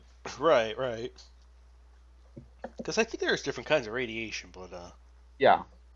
Yeah, there's the bad kind. There's the kind that turns you green. There's the kind that turns you red. Yeah, exactly. There's all sorts of types. Oh, the plethora of radiation. But buy your own colored radiation today, kid. Yeah, I know, right? But otherwise, if we may change topics, I do have something I'd like to bring up, which is for those of you that don't know or didn't vote, the KWC Awards was through January to February, and we actually do have the winners all rallied up and tallied. So if you didn't hear, we do have them all ready to go. Hooray! Hooray! Yeah, Shipper, you didn't win anything. What? I mean, how could I not win? Blame the voters. Any case, as a voter, first off we have best writer, which went to Andrew, or KaijuX, as you guys are listening to him right now, with match 153, 155, and 162. Yay! That makes me so happy. Yes. Yes. And I think that's well deserving. I think, while I did the personal favorite, I think Mothra versus Dagora is my favorite. All the matches were great, and I think the Black Moth versus Maguma was definitely that was the star right there. Yeah, and that's actually the reason why I think the next person won as the best banner, which is best banner creator. Obviously, is Jackson Morris with 155, 145, 155, 156, 158, and 160. So that would be Megalon versus Zendola. Megalon versus Zendola, Black Moth versus Maguma. I think that's Orga versus Hedora, Varan versus Gorosaurus, and Godzilla versus Godzilla. Yeah. Oh. Yeah, mouthful there. That's all over. Pretty good though. Yeah, all of his banners. So I don't think anyone has arguments with that. Next one, best KWC of 2015. We have match 146, Zilla and Jet Jaguar versus Garo versus Gauss, which was by myself actually. So yay me! Yay! Totally skewed because I'm the person in charge of this and I get a nomination. Therefore, it's biased and therefore it's all rigged. Yeah. That really but- that was one of the best. I was gonna say, wow. Yeah, it was. It was. It did win. Congrats. Oh, thank you. That's actually kind of surprising. To be honest, that's actually kind of surprising because I was really expecting, match 160 to win. I wonder why. Match 160 wins one of these, but Yep. Yeah. Actually, going along, we do have the next match, which was best art / banner, which again was Jackson Morse for Black Moth versus Maguma. Which, I mean, let's be honest, that one looks like it's straight out of like a '70s movie. It looks so good. It looks like it's straight out of freaking Latitude Zero. Like it looks like it uses the art assets and everything. It's freaking incredible. Yeah. That was one of the first ones I sent because I read your match and I was like, nope, not attempting this because I tried finding Maguma, couldn't find him. Like, okay, let's really see if this Jackson Morris guy can actually do something good. And I was like, okay, note to self, black magic is used. But yeah, otherwise, awesome banner. And next up, we do have that golden match, which MM just adores. It is match 160 as the best new monster KWC, which for those that don't know, there were three. It was Black Moth versus Maguma, Megalon versus Andola, and Godzilla Hesse versus Godzilla Legendary. And What? good job, Living Corpse, for the victory. That was that one was a really tough call because all three of them are pretty good. Oh, I don't Best have new I don't have the remarks right now, but yeah, it was all of them were voted on, and I think this match won by 2 votes. But to the fact that I think it was 2 votes and it was still all neck and neck. Like I think it was after it was Black Moth and then Megalon, but yeah, they were all in a difference of like 2 votes. So that was the closest. Jeez. Yeah. Well, then again, there weren't really a whole lot of new monsters to choose from, so yeah. Again, there you were could 3 probably categories. imagine it's a very neck and neck sort of thing. Oh yeah, most definitely. But again, as I'm going through this, I should note if you didn't win in any of these categories, there were a lot of close calls. calls. In fact, there was Chris, one really tie. quick, if we hold them for next year, would my match consider bringing in a new kaiju? What would that classify as? For which monster? King Ghidorah, Heisei. Okay, Oh. second there, 'cause For new Technically, monster. technically But that's- no, because that was an unretirement. okay, just wanted to Right. clarify. Still, Well, would be a well- great match. It'd still be a Right, fantastic right. match. Oh Easily. yeah. I'm just saying.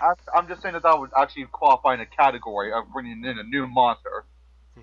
It's just more of unretiring a new monster, which I think is different from bringing in a new monster. But Yeah. I'm pretty sure that could easily go with the next little section, best kaiju using a KWC, which goes to Gigan Millennium versus Kumasugami, which I thought when I read that I quite enjoyed. Oh, I remember that. Yeah. Yeah, so congratulations, Kashawn Johnson. Heck yeah. I remember I was talking about I was actually kind of probing about what Kumasagami turned to other things. I read this match. I'm like, this is what I'm talking about. It wins. Yep, that's what I mean. Yep, I think it used the atmosphere well. I think the fact that it was Ancient Evil versus like a scientific was well done, and I do like the fact that, again, perfectly fine with him using the arrows to copy other things, because I mean they do transform. So him copying the sides of Gigan and fighting with him like that was, I think, well done. That was genius. Yes. The banner actually took a little while to create on that one, interestingly enough, because it was like, I remember the specifics was told me, ruins of Final Wars Tokyo, after, it's blown up. And I had a very hard time finding a good shot that didn't have the other monsters in there. So there's that one shot I was like, I think I can work with this. Plus, finding images of Kumasugami, not the easiest thing to do in the world, so. Kumasagami comes from a movie. I'm pretty sure there's not many good shots of Kumasagami out there to begin with. Right. So. And he's from the Orochi movie, right? Yes, Yep. he is. So I can, as far as I can tell, that movie isn't exactly easy to come by to begin with. Oh, I have Nope. it. I have it. Yeah, he has it. Of course, I wonder. Yeah, you just told us you watched it. No, I think you have it. But yeah, that shot of Kumasugami right there, I literally pulled from the movie. That I distinctly remember. But next in the list for KWC awards. Oh, we have next on the use we have best humans as alien use in KWC, which went to match 150. So Godzilla Hesse, Gamera Hesse, Zilla Montoleo, and Jet Jaguar That versus Iris that was a cluster. You reading out the results, you're like, wait a minute, what's this 164 one? What is this? yeah, no. But I think that was well deserved. He used I think he used every freaking character you could actually freaking use or reference. Not everyone, but well, I mean most of them, like the big stars, like Mickey, Akane. I mean, pretty much all the major stars. I mean, yeah, they left out like the Futurians and the Exilians and stuff like that. But when it comes to like human characters, I can't think of many more that you could add. Oh, I think of a lot more you can add, but that'll be for another day. I also wish more were killed off. Only this match could have Randy be a Power Ranger. That's all I'm saying. Yeah. Oh my god, yeah. Oh yeah, that's the major exception. And god.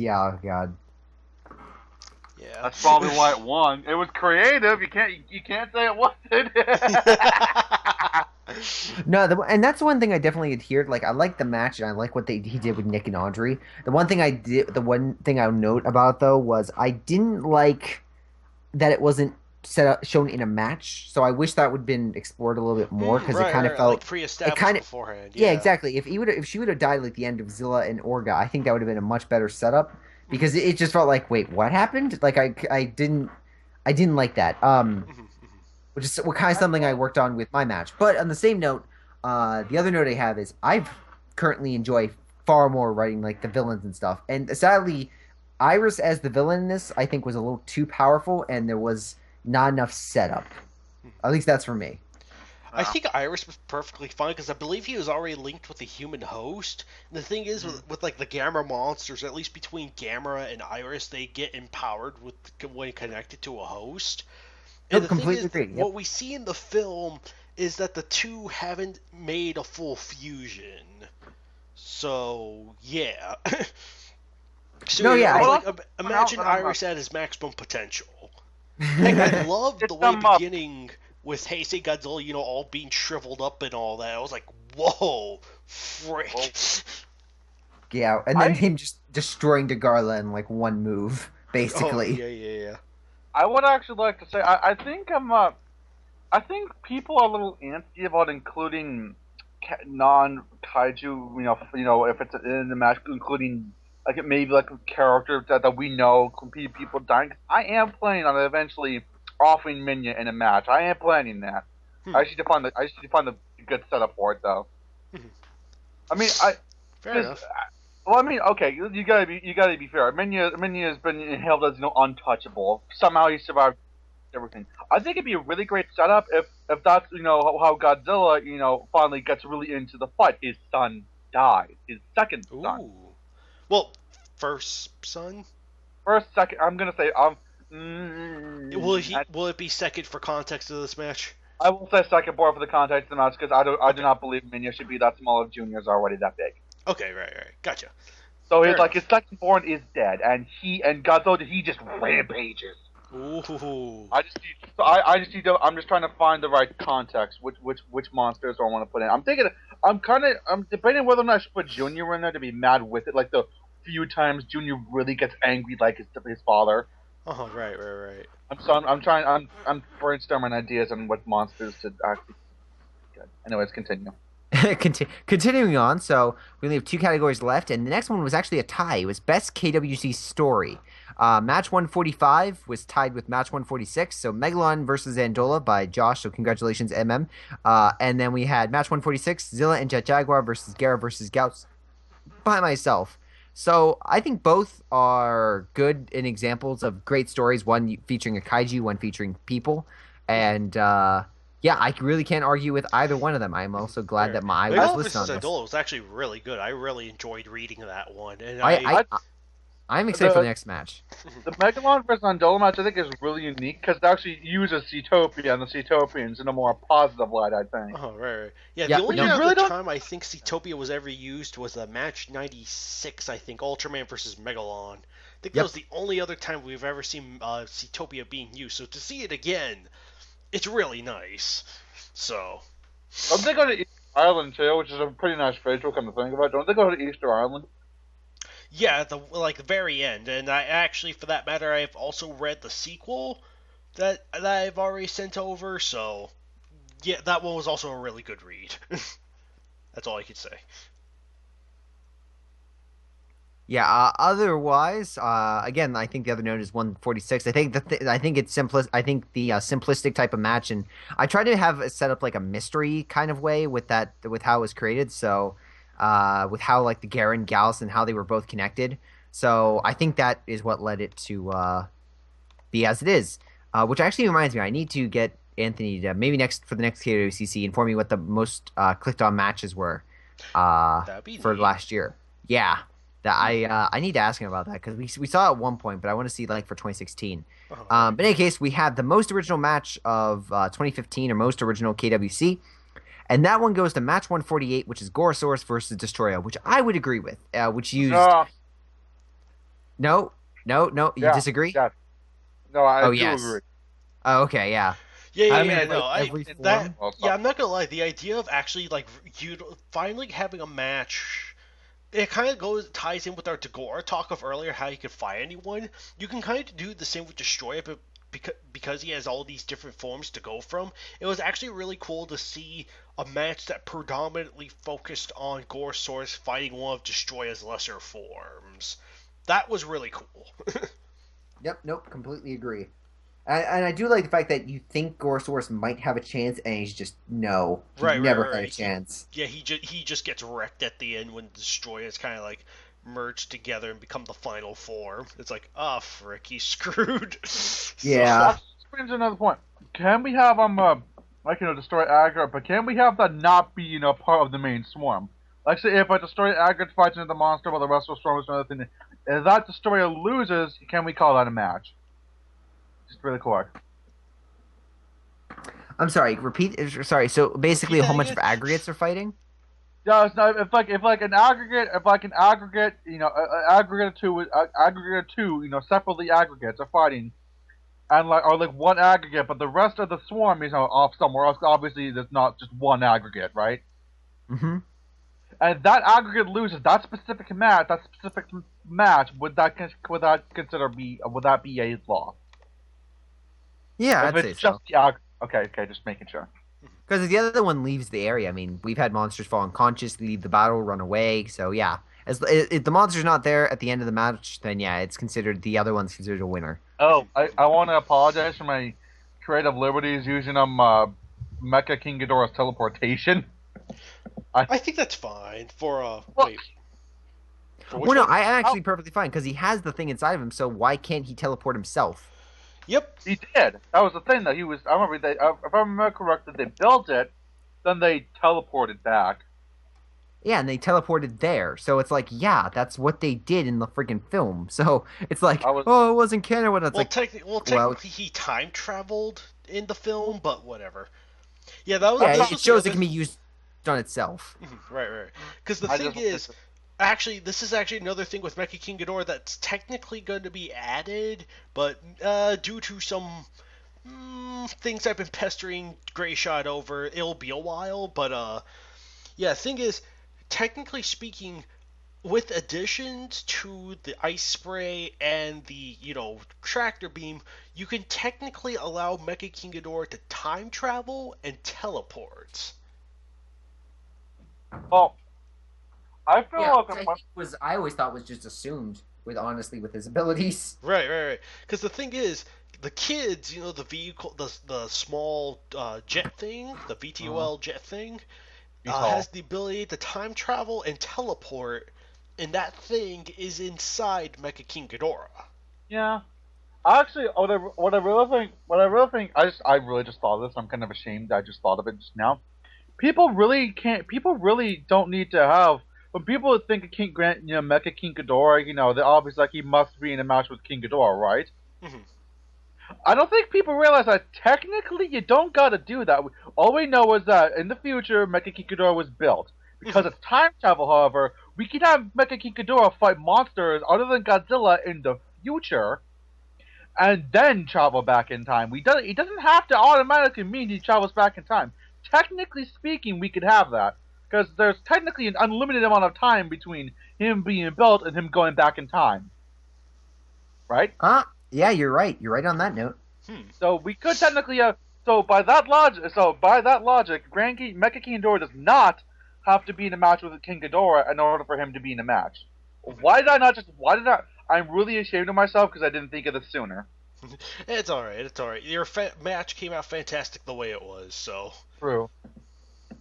Yeah, and I should also note that the fact that, again, it's like, well, the only other note would be you kind of give it away if you connect in that kind of tissue. It's like, oh yeah, it was prior to Godzilla and he fights like Big Ant. It's like, well, we know who's gonna win, even if we know who he's fighting.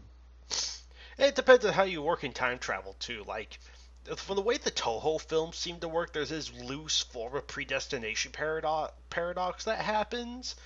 I say loose because it's not like everything happen. It's not like, oh, it's like it's not like this already happened. It's like it's happening over the course of the film. It's kind of weird. Yeah. Yeah. The other problem with the film is the problem. It takes place and everyone still knows who Godzilla is. Yeah, that was a big issue. The time travel, which would have affected that, but it didn't. So Right. what it showed is the time travel aspect. Godzilla still showed up and fought Biollante and whatnot. I would like to point out. Maybe there's not an issue with that. Remember, because they removed Godzilla to a different point. Maybe in that timeline, while King Ghidorah was terrorizing Japan, remember, Godzilla was fully grown. Maybe he was known to the world, but because he was in the Bering Sea, he was primarily known to target a different country. Well, the thing is, neatly tying that up. Hang on, let me clear this up. Between 1954 and the late 1970s, Godzillasaurus was still Godzillasaurus in the Bering Sea. It wasn't until the late 70s that a nuclear submarine a Russian sub came in that area and more or less mutated him into G-84. Now, with that said, G-84 winds up in the volcano thing, and, events of G-84 happen, the Biollante happens, and then he winds up back, he kind of winds up back in the Bering Sea, because I guess it's the place he calls home. Then you have the nuclear submarine set to mutate the Godzillasaurus, which then, mutates Godzilla into, well, bigger, stronger, badder. Yeah, exactly. It's like... The main note was they thought they killed Godzilla, but they never did the background check. Like, oh, he was there all along. Whoopsie. Right, and G54 is its own creature too. So exactly. Which the one thing I'd like to note is I think the best time travel theory I've ever heard, and this is going to go off to a show, so apologies. But there's a show called Steins Gate. If you guys ever listen to it. I've heard of that. Yeah, it's a fantastic show, but essentially, the whole point is there's world lines, and you go from world line to world line. Essentially, when you time travel, I mean, if you when you cause an effect. So, if by the Futurians basically doing that, if it wasn't of significant value, like if it wasn't a hard point in history, if it was a fixed point in history, then no matter what they do, it can't be changed. Which is exactly what happened. Godzilla's creation was a fixed point in time, and they couldn't change that. They only changed some slight effects of him. I would also say they changed when he became Godzilla, right? Yeah, because again, it wouldn't be the 50s; it'd be the 70s. Well, no, hold on, wait. Oh wait, that was another Godzilla. Never mind. Yeah. 54 was a totally different Godzilla. Like he was even a totally different creature from Godzillasaurus before the mutation. I still like my idea that Godzilla was known to the world, but obviously the Futurians they didn't fucking know. They didn't know because exactly to them that would be the present. But to the rest of the world, Godzilla would not attack Japan, but he would still be known to the world because maybe he attacked like Russia or something. Because he's in the Bering Sea, and since I do not believe that Godzilla stayed under the ocean while he was in the G-84 to G-89 form. I do not believe he was under there for another good 20 years and didn't attack civilization at least once. It makes sense, right? No, yeah, It does sure actually explain why they would still know about Godzilla, even though they shouldn't know everything. But you know what I mean. Well, isn't it also said that the submarine is what also cures him of his again the affliction of the The Aneb? ANEB, I believe so. Yeah. I believe that's what could be inferred from like the second submarine that's supposed to mutate the Godzillasaurus, which was already Godzilla. Yeah, technically speaking, by the time that submarine comes along, everything that happened GD4, G54, and Biollante already happened. Exactly, which is why the reason I'm bringing it up to that show is basically the fixed point cannot be changed unless the fixed point remains the same. The only thing it differs is the appearance. For instance, my note would be Godzilla in 1975. Godzilla in 1975, Showa, he disappears. That's a known fact, and that's what happens. No matter what you again, this is just an example. If you use time travel or whatnot, no matter what you do, Godzilla in 1974 always disappears. The difference is, however, again, for the time travel, is where does he disappear to and never seen from again? Does he die? Does he get teleported to space? Does he get attacked by a monster and lose? You never know. But again, does he that's die like of diabetes and goes on exponential life. Does he go to space and go to Planet Godzilla? Who knows? But that's what I'm making note of, and that's what I would like that to happen, like with a match or like time travel. Like if someone writes a match, it's like, no, Godzilla's still created, but it's basically like again the same thing happens. It just Godzilla still appears, but again maybe Godzilla appears weaker or Godzilla appears like that. So that's like what the time travel, at least how I would solve that situation of the predestination thing, and that's how they solved it in the show. So that's whenever I think of that, that's what I think of. I need to get around to watching that. I hear a lot of good things about it, so it's like I need to get around to that. Yeah, the main character, I would recommend the English dub. You can pretty much get it all like fun. I know, slight tangent, but you can get it pretty much all like a YouTube. You could look it up, and the English dub is fantastic. The main guy is does basically a show stealing performance, and all the characters do very very well. But him in particular, he's so over the top, yet his character is so deep, in depth. It works so well. All right, I'll need to look at that then. Ooh, boy, but yeah, okay. So on to another subject matter though. Gray Shot, that thing I've been pestering to you about. That thing. Which one? Yes, that thing. That thing that I know you're referencing. Yes. Yes. Should that be of subject matter to talk about here, or should that remain absolutely secretive? I would say secretive for now. Okay, understood. So yeah, teaser. Stuff. What? What? Stuff. Oh, stuff. Yeah, stuff. Can you at least give me a little bit of context, though? Are there things I should change? Okay, so fun fact, the KWC, we are currently looking at a way to change it. I'm not going to say how, but we are looking at ways to change it, modify it, alter it, and stuff things. So essentially what we're looking at doing is, this type of modification. And by what you sent me, which, by the way, I was in the middle of watching Deadpool, so thanks on that. Oops, I literally, my watch was going off. So, cause first off, I have a smartwatch, so I'm connected to this. But I forgot to turn my phone off, and all of a sudden I just start getting like beeps, and and the girl looks at me, and I'm like, first off, I'm like, wow, I'm the dick that didn't turn off his phone. But then secondly, I'm just like, God damn it! It's like I'm just seeing the overflow of all these messages involving, fun fact, borders, and I'm just like, God You get kicked out of the theater. I was sorry, in the front row, so sorry. So no one noticed, but I'm just doing this, and I'm just like, you've got to be kidding me. You've got to be kidding me, Andrew. Like, I tried to stealthily shut off my phone. Oh God! The guy came over, like, sir, are you using? Please put away the phone. I'm just like, I'm turning it off. I forgot to turn it off. You're welcome. So yeah, that was my day. By the way, Deadpool, big recommendation. If you're, but only if you're. Again, this is not something you take a little kid to see. Dear God, you don't want a little kid to see that. No. Oh no! I heard there was almost 50 uses of the word fuck. There are plenty. In fact, there's some. there are some scenes and some moments that, oh dear God, it uses that R hard, and it's definitely one of the best uses of. Okay, I don't want to say that. Okay, this is gonna go way out of context, Oh. but the gun violence is portrayed realistically and well. So Ooh, all right. plus on that note. That means it's going to be really fun and really bloody. Right. Yeah, for the way it looked, yeah, I was expecting it to be really fun and really bloody. It is really funny. Deadpool is hilarious, and he does plenty of the fourth wall breaks. And I definitely recommend staying after the credits. Oh boy. But also Stanley. Are they doing those after credits bonus scenes? Yep. They did exactly that. And it was great. It was great. I'm not gonna ruin it. If I go there and I do not see Howard the Duck, I'm going to riot. Oh, you know what the thing is? Actually?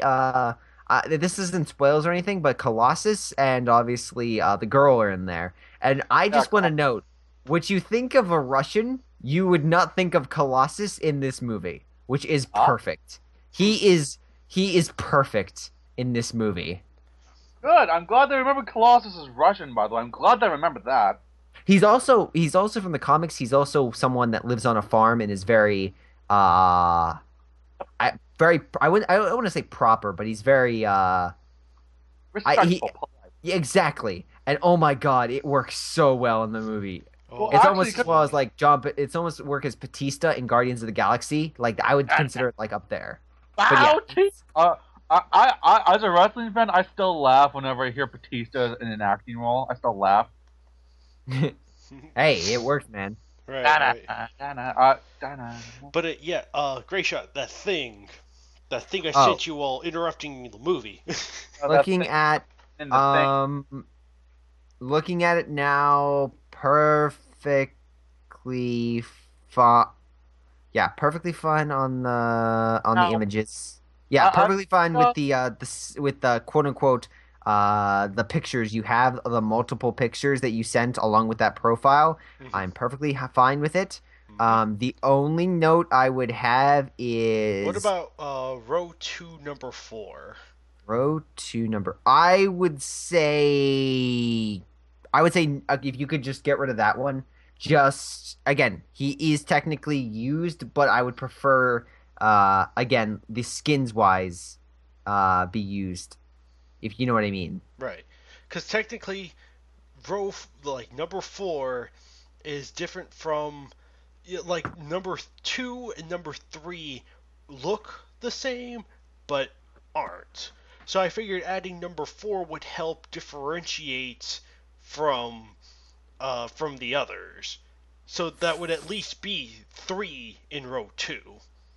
Okay, I can get that. I can understand that. That'll work. So, and plus, number 4 brings nothing new outside of what you can use it with. Okay, yep, that works. Right. And by the way, don't need to worry about any new crazy abilities being added on because of that. So yeah, shippers right now is just like, what the heck are they talking about? This code is too much to crack. Is this what you said like a couple weeks ago, KaijuX? Uh-huh. Oh, here, I'm not sure if I should say it or not, so I'm just gonna. Yeah, you mentioned this. Is this part of it? Well, then actually created. Oh no! Nope, that's not it. Oh, can I talk? Cause I thought can I talk about this? Speaking of, actually, since this is about that, well, then again, no one's really here. Never mind. I'll keep it on for a little while longer. What? But yeah, so row 2 number 4 is okay then. Yes, an audience that are confused. Don't worry, I'm just as confused. With you. Everyone's confused with you. You're all right. Good. Yes, thank you. Yes. Actually, the only real announcement I actually really don't have any other announcements. I think I went through them all. Like, yeah, things are happening. It's a busy time. MM's mad at me. Yeah, I think I went down my whole list of stuff to talk about. So yeah, that's yeah. No. Hey, oh man, there's so much I want to go about with secret stuff, but Well, yeah. That's what we call teasing for the next time that they have to watch the next show. Well, I You're suppose, welcome. Yeah, teasing. I would actually, hey, KaijuX, I'm a little confused why you're keeping what I reminded you a little secret, because it's technically not, because anyone can join the Skype group, I guess. Oh gosh, now you just no wait. That's right. I made mention to you guys, but I have not made it public on anywhere else yet. Oh, okay. Oh, well, I'm not sure if a group consisting of over 10 people really counts as secret. You're not wrong, but between the viewers listening to this and whoever gets this far, I thank you. But between the viewers listening to this and anyone who happens to see this on like Toho Kingdom, DeviantArt, or whatever, it's just kind of like, okay, yeah. Oh, that's right. What was I talking about? Oh well. Like we do promote this on TK. What am I talking about? Also, fun fact: Deadpool movie only cost was about like $50 million. That's really cheap. Not a lot Wait, of budget. The budget was only $50 million? Yeah. Good glory, seriously? Didn't they have a lot of budget cuts though? Listen, I don't. That movie looks really good. Yeah, I know Like, the movie looks really real good. good. Are you serious? I mean, I saw the movie, so yes. I want to go see it. Son of a gun, $58 million.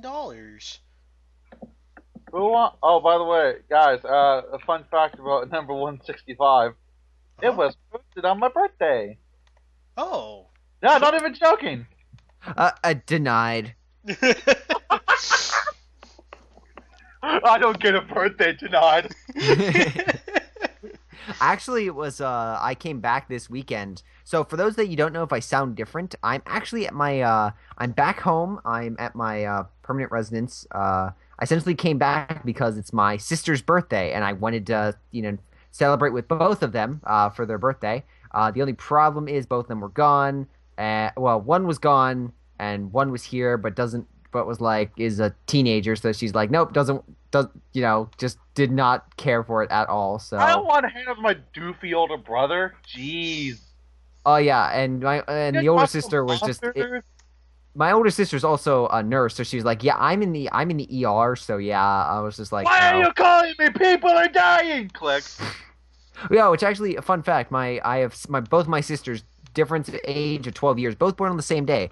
But so I'm back home using my brother's computer, which was fun setting up for this podcast, by the way, because KaijuX was like, "Hi, because my twin brother is Grayshot117. You can check him out in Grayshot Productions. But he was like, "Hi, are you joining us?" I'm like, "Kaiju." Or Andrew, it's me, Tyler. And you're like, really? I'm like, yes. I just have to use this profile because I forgot my password. Why do I feel like your brother's gonna log on? He's like, what the fuck is he doing? My brother's gonna get back. He's gonna have the KWC committee logged on to his Skype, and he's gonna be like, what is this? And then he's going to get invited every time Andrew starts up the KWCC next time. So he's going to join, I guarantee you, next KWCC. Just be like, hello? Hi, Great Shot! We can treat him like he's you and not even dare help him. Just be like, hi, Great Shot, glad you can make it early for once. What? Oh, gosh, that's funny. That is funny. Good glory. Oh god. But yeah, that's the fun fact I currently found myself in today. Oh boy, that was funny. Oh man. You should notify me of these things.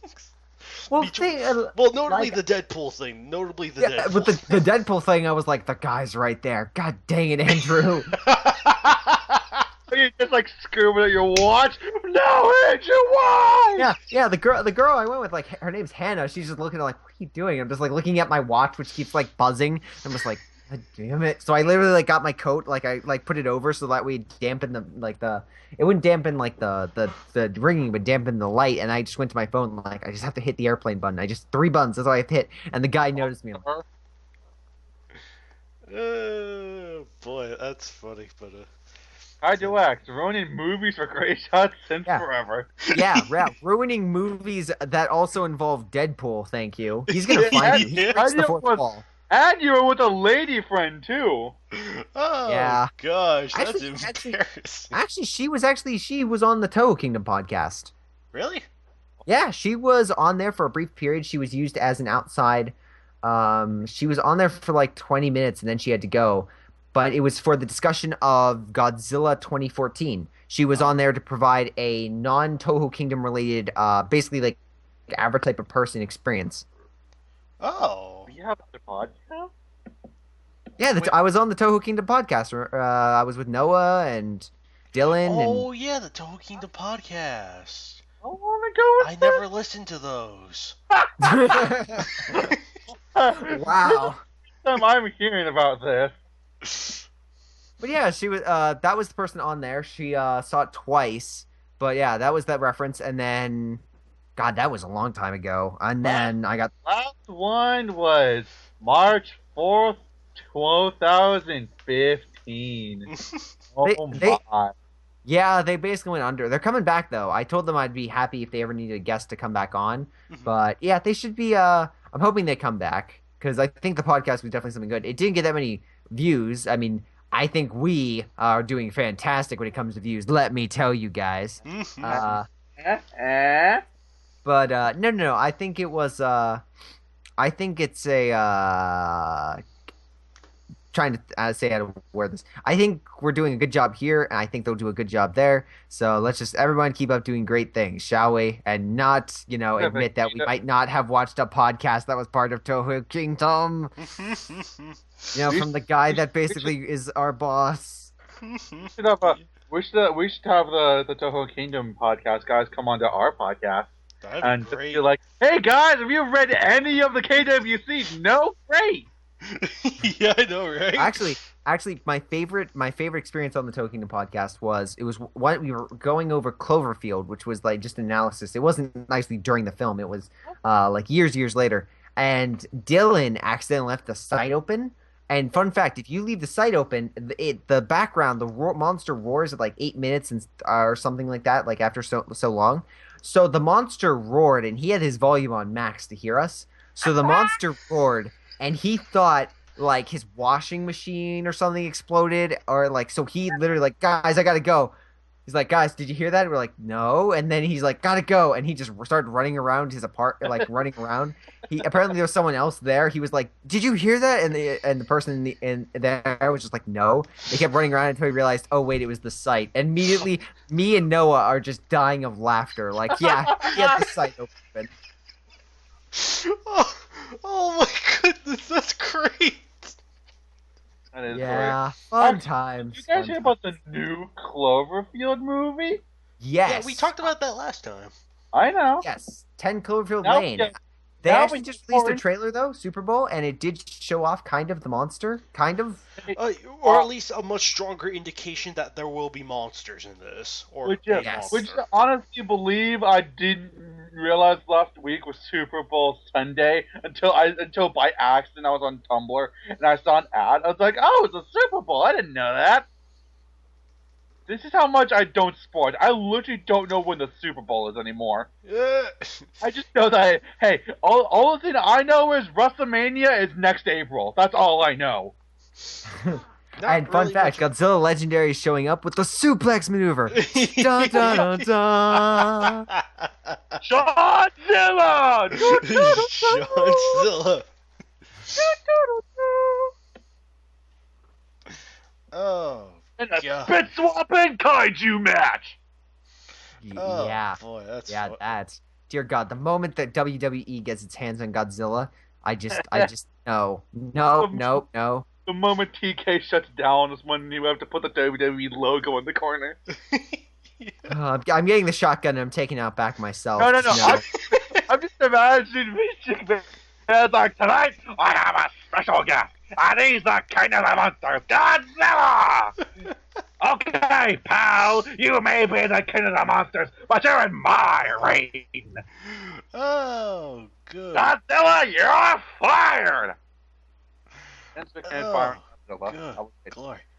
Speaking of wrestling, I forget, how did you feel about using the boxing ring from the games as a stage in the KWC? Who, me? I thought that was fine because they used it. I mean, they referenced it pretty well. I want to know how that got cleared. It's a boxing ring, for God's sake. Wait, I that think was they said A boxing ring. they said it was used as for the monsters to fight in. So it was like a not. Yeah, it was a boxing ring, but it was literally just an area roped off for them to fight in Yeah. on top of a base. Yeah. Okay, I was about to say, is this like a legal underground kaiju fight? Could No, not I'm even. talking about, like for the KWC, would it be alright to use the boxing ring from the video games? I don't think so. Wait. I'm sorry. Yeah, that wasn't. It wasn't per se from the games. I think they just. It was from the games, but I don't think it was like. The game. Well, I'm sorry. Yeah, I don't. They didn't go into the game though. I do have a match that it does it does do something creative with the games, which I again, it's not they're not using the powers of the game. It's just reference to the game. So I'm like, okay, I'm that works. sure if you don't use powers from the game, you can take elements from it, like stage. I mean, stages. They're just real studies. Who cares? Right. Like storylines. If people do it, pretty much the entire storyline of the Godzilla games is aliens have invaded. The end. Right. With the exception of GU, which is Space Godzilla is invading, and that's about it. There's a little bit more to it, but it's still kind of the same thing. Well, Unleashed had the stupid idea to include 1954 Godzilla as a playable character. Or the inability to play him in GS. The other fact was he was just a skinned version of another Godzilla, wasn't he? Yep. Yeah. Pretty much. Yeah, the 54 and 90s and GUE were pretty much clones of each other, and they were not playable in the main story mode, so that kind of sucked. So what I do want to know is, can we have like those energy nuclear things from the new game? Actually, can we have those in a match? Oh, the G energy stuff? Yeah. I don't see any problem with that.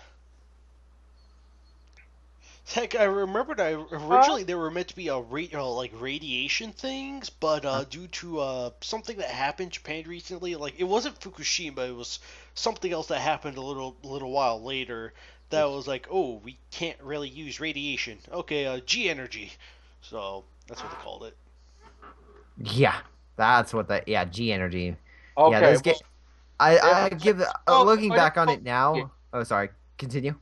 Like I say, the generators with the force, but can I just say it's just radiation instead of G energy?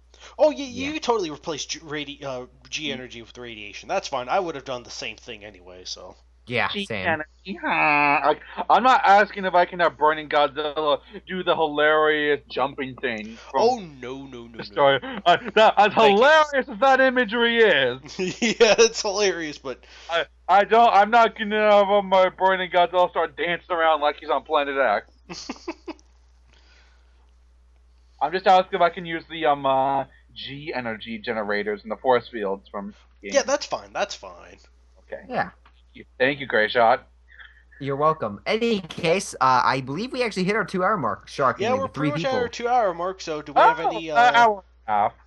So, do we have like any like final things that need to close up? Gray Shot, I think you were about to say something before Harley shippers completed their thought.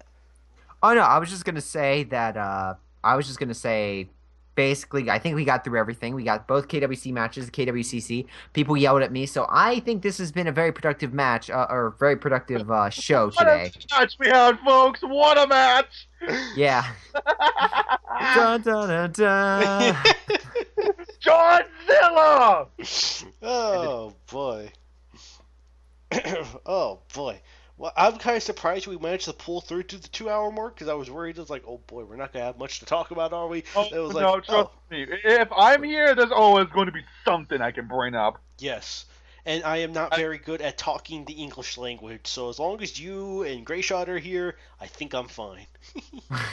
Just sit back and watch me and Grayshot yell at each other for 2 hours. That Yeah, I know, right? sounds good to me.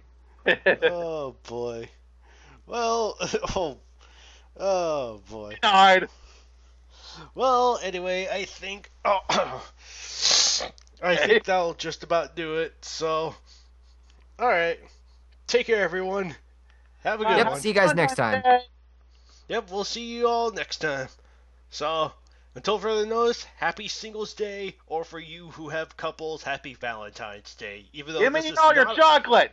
Even though this is not a special to either of those whatsoever. So I'm taking my sweet time editing this one. Alright. Take care, everyone.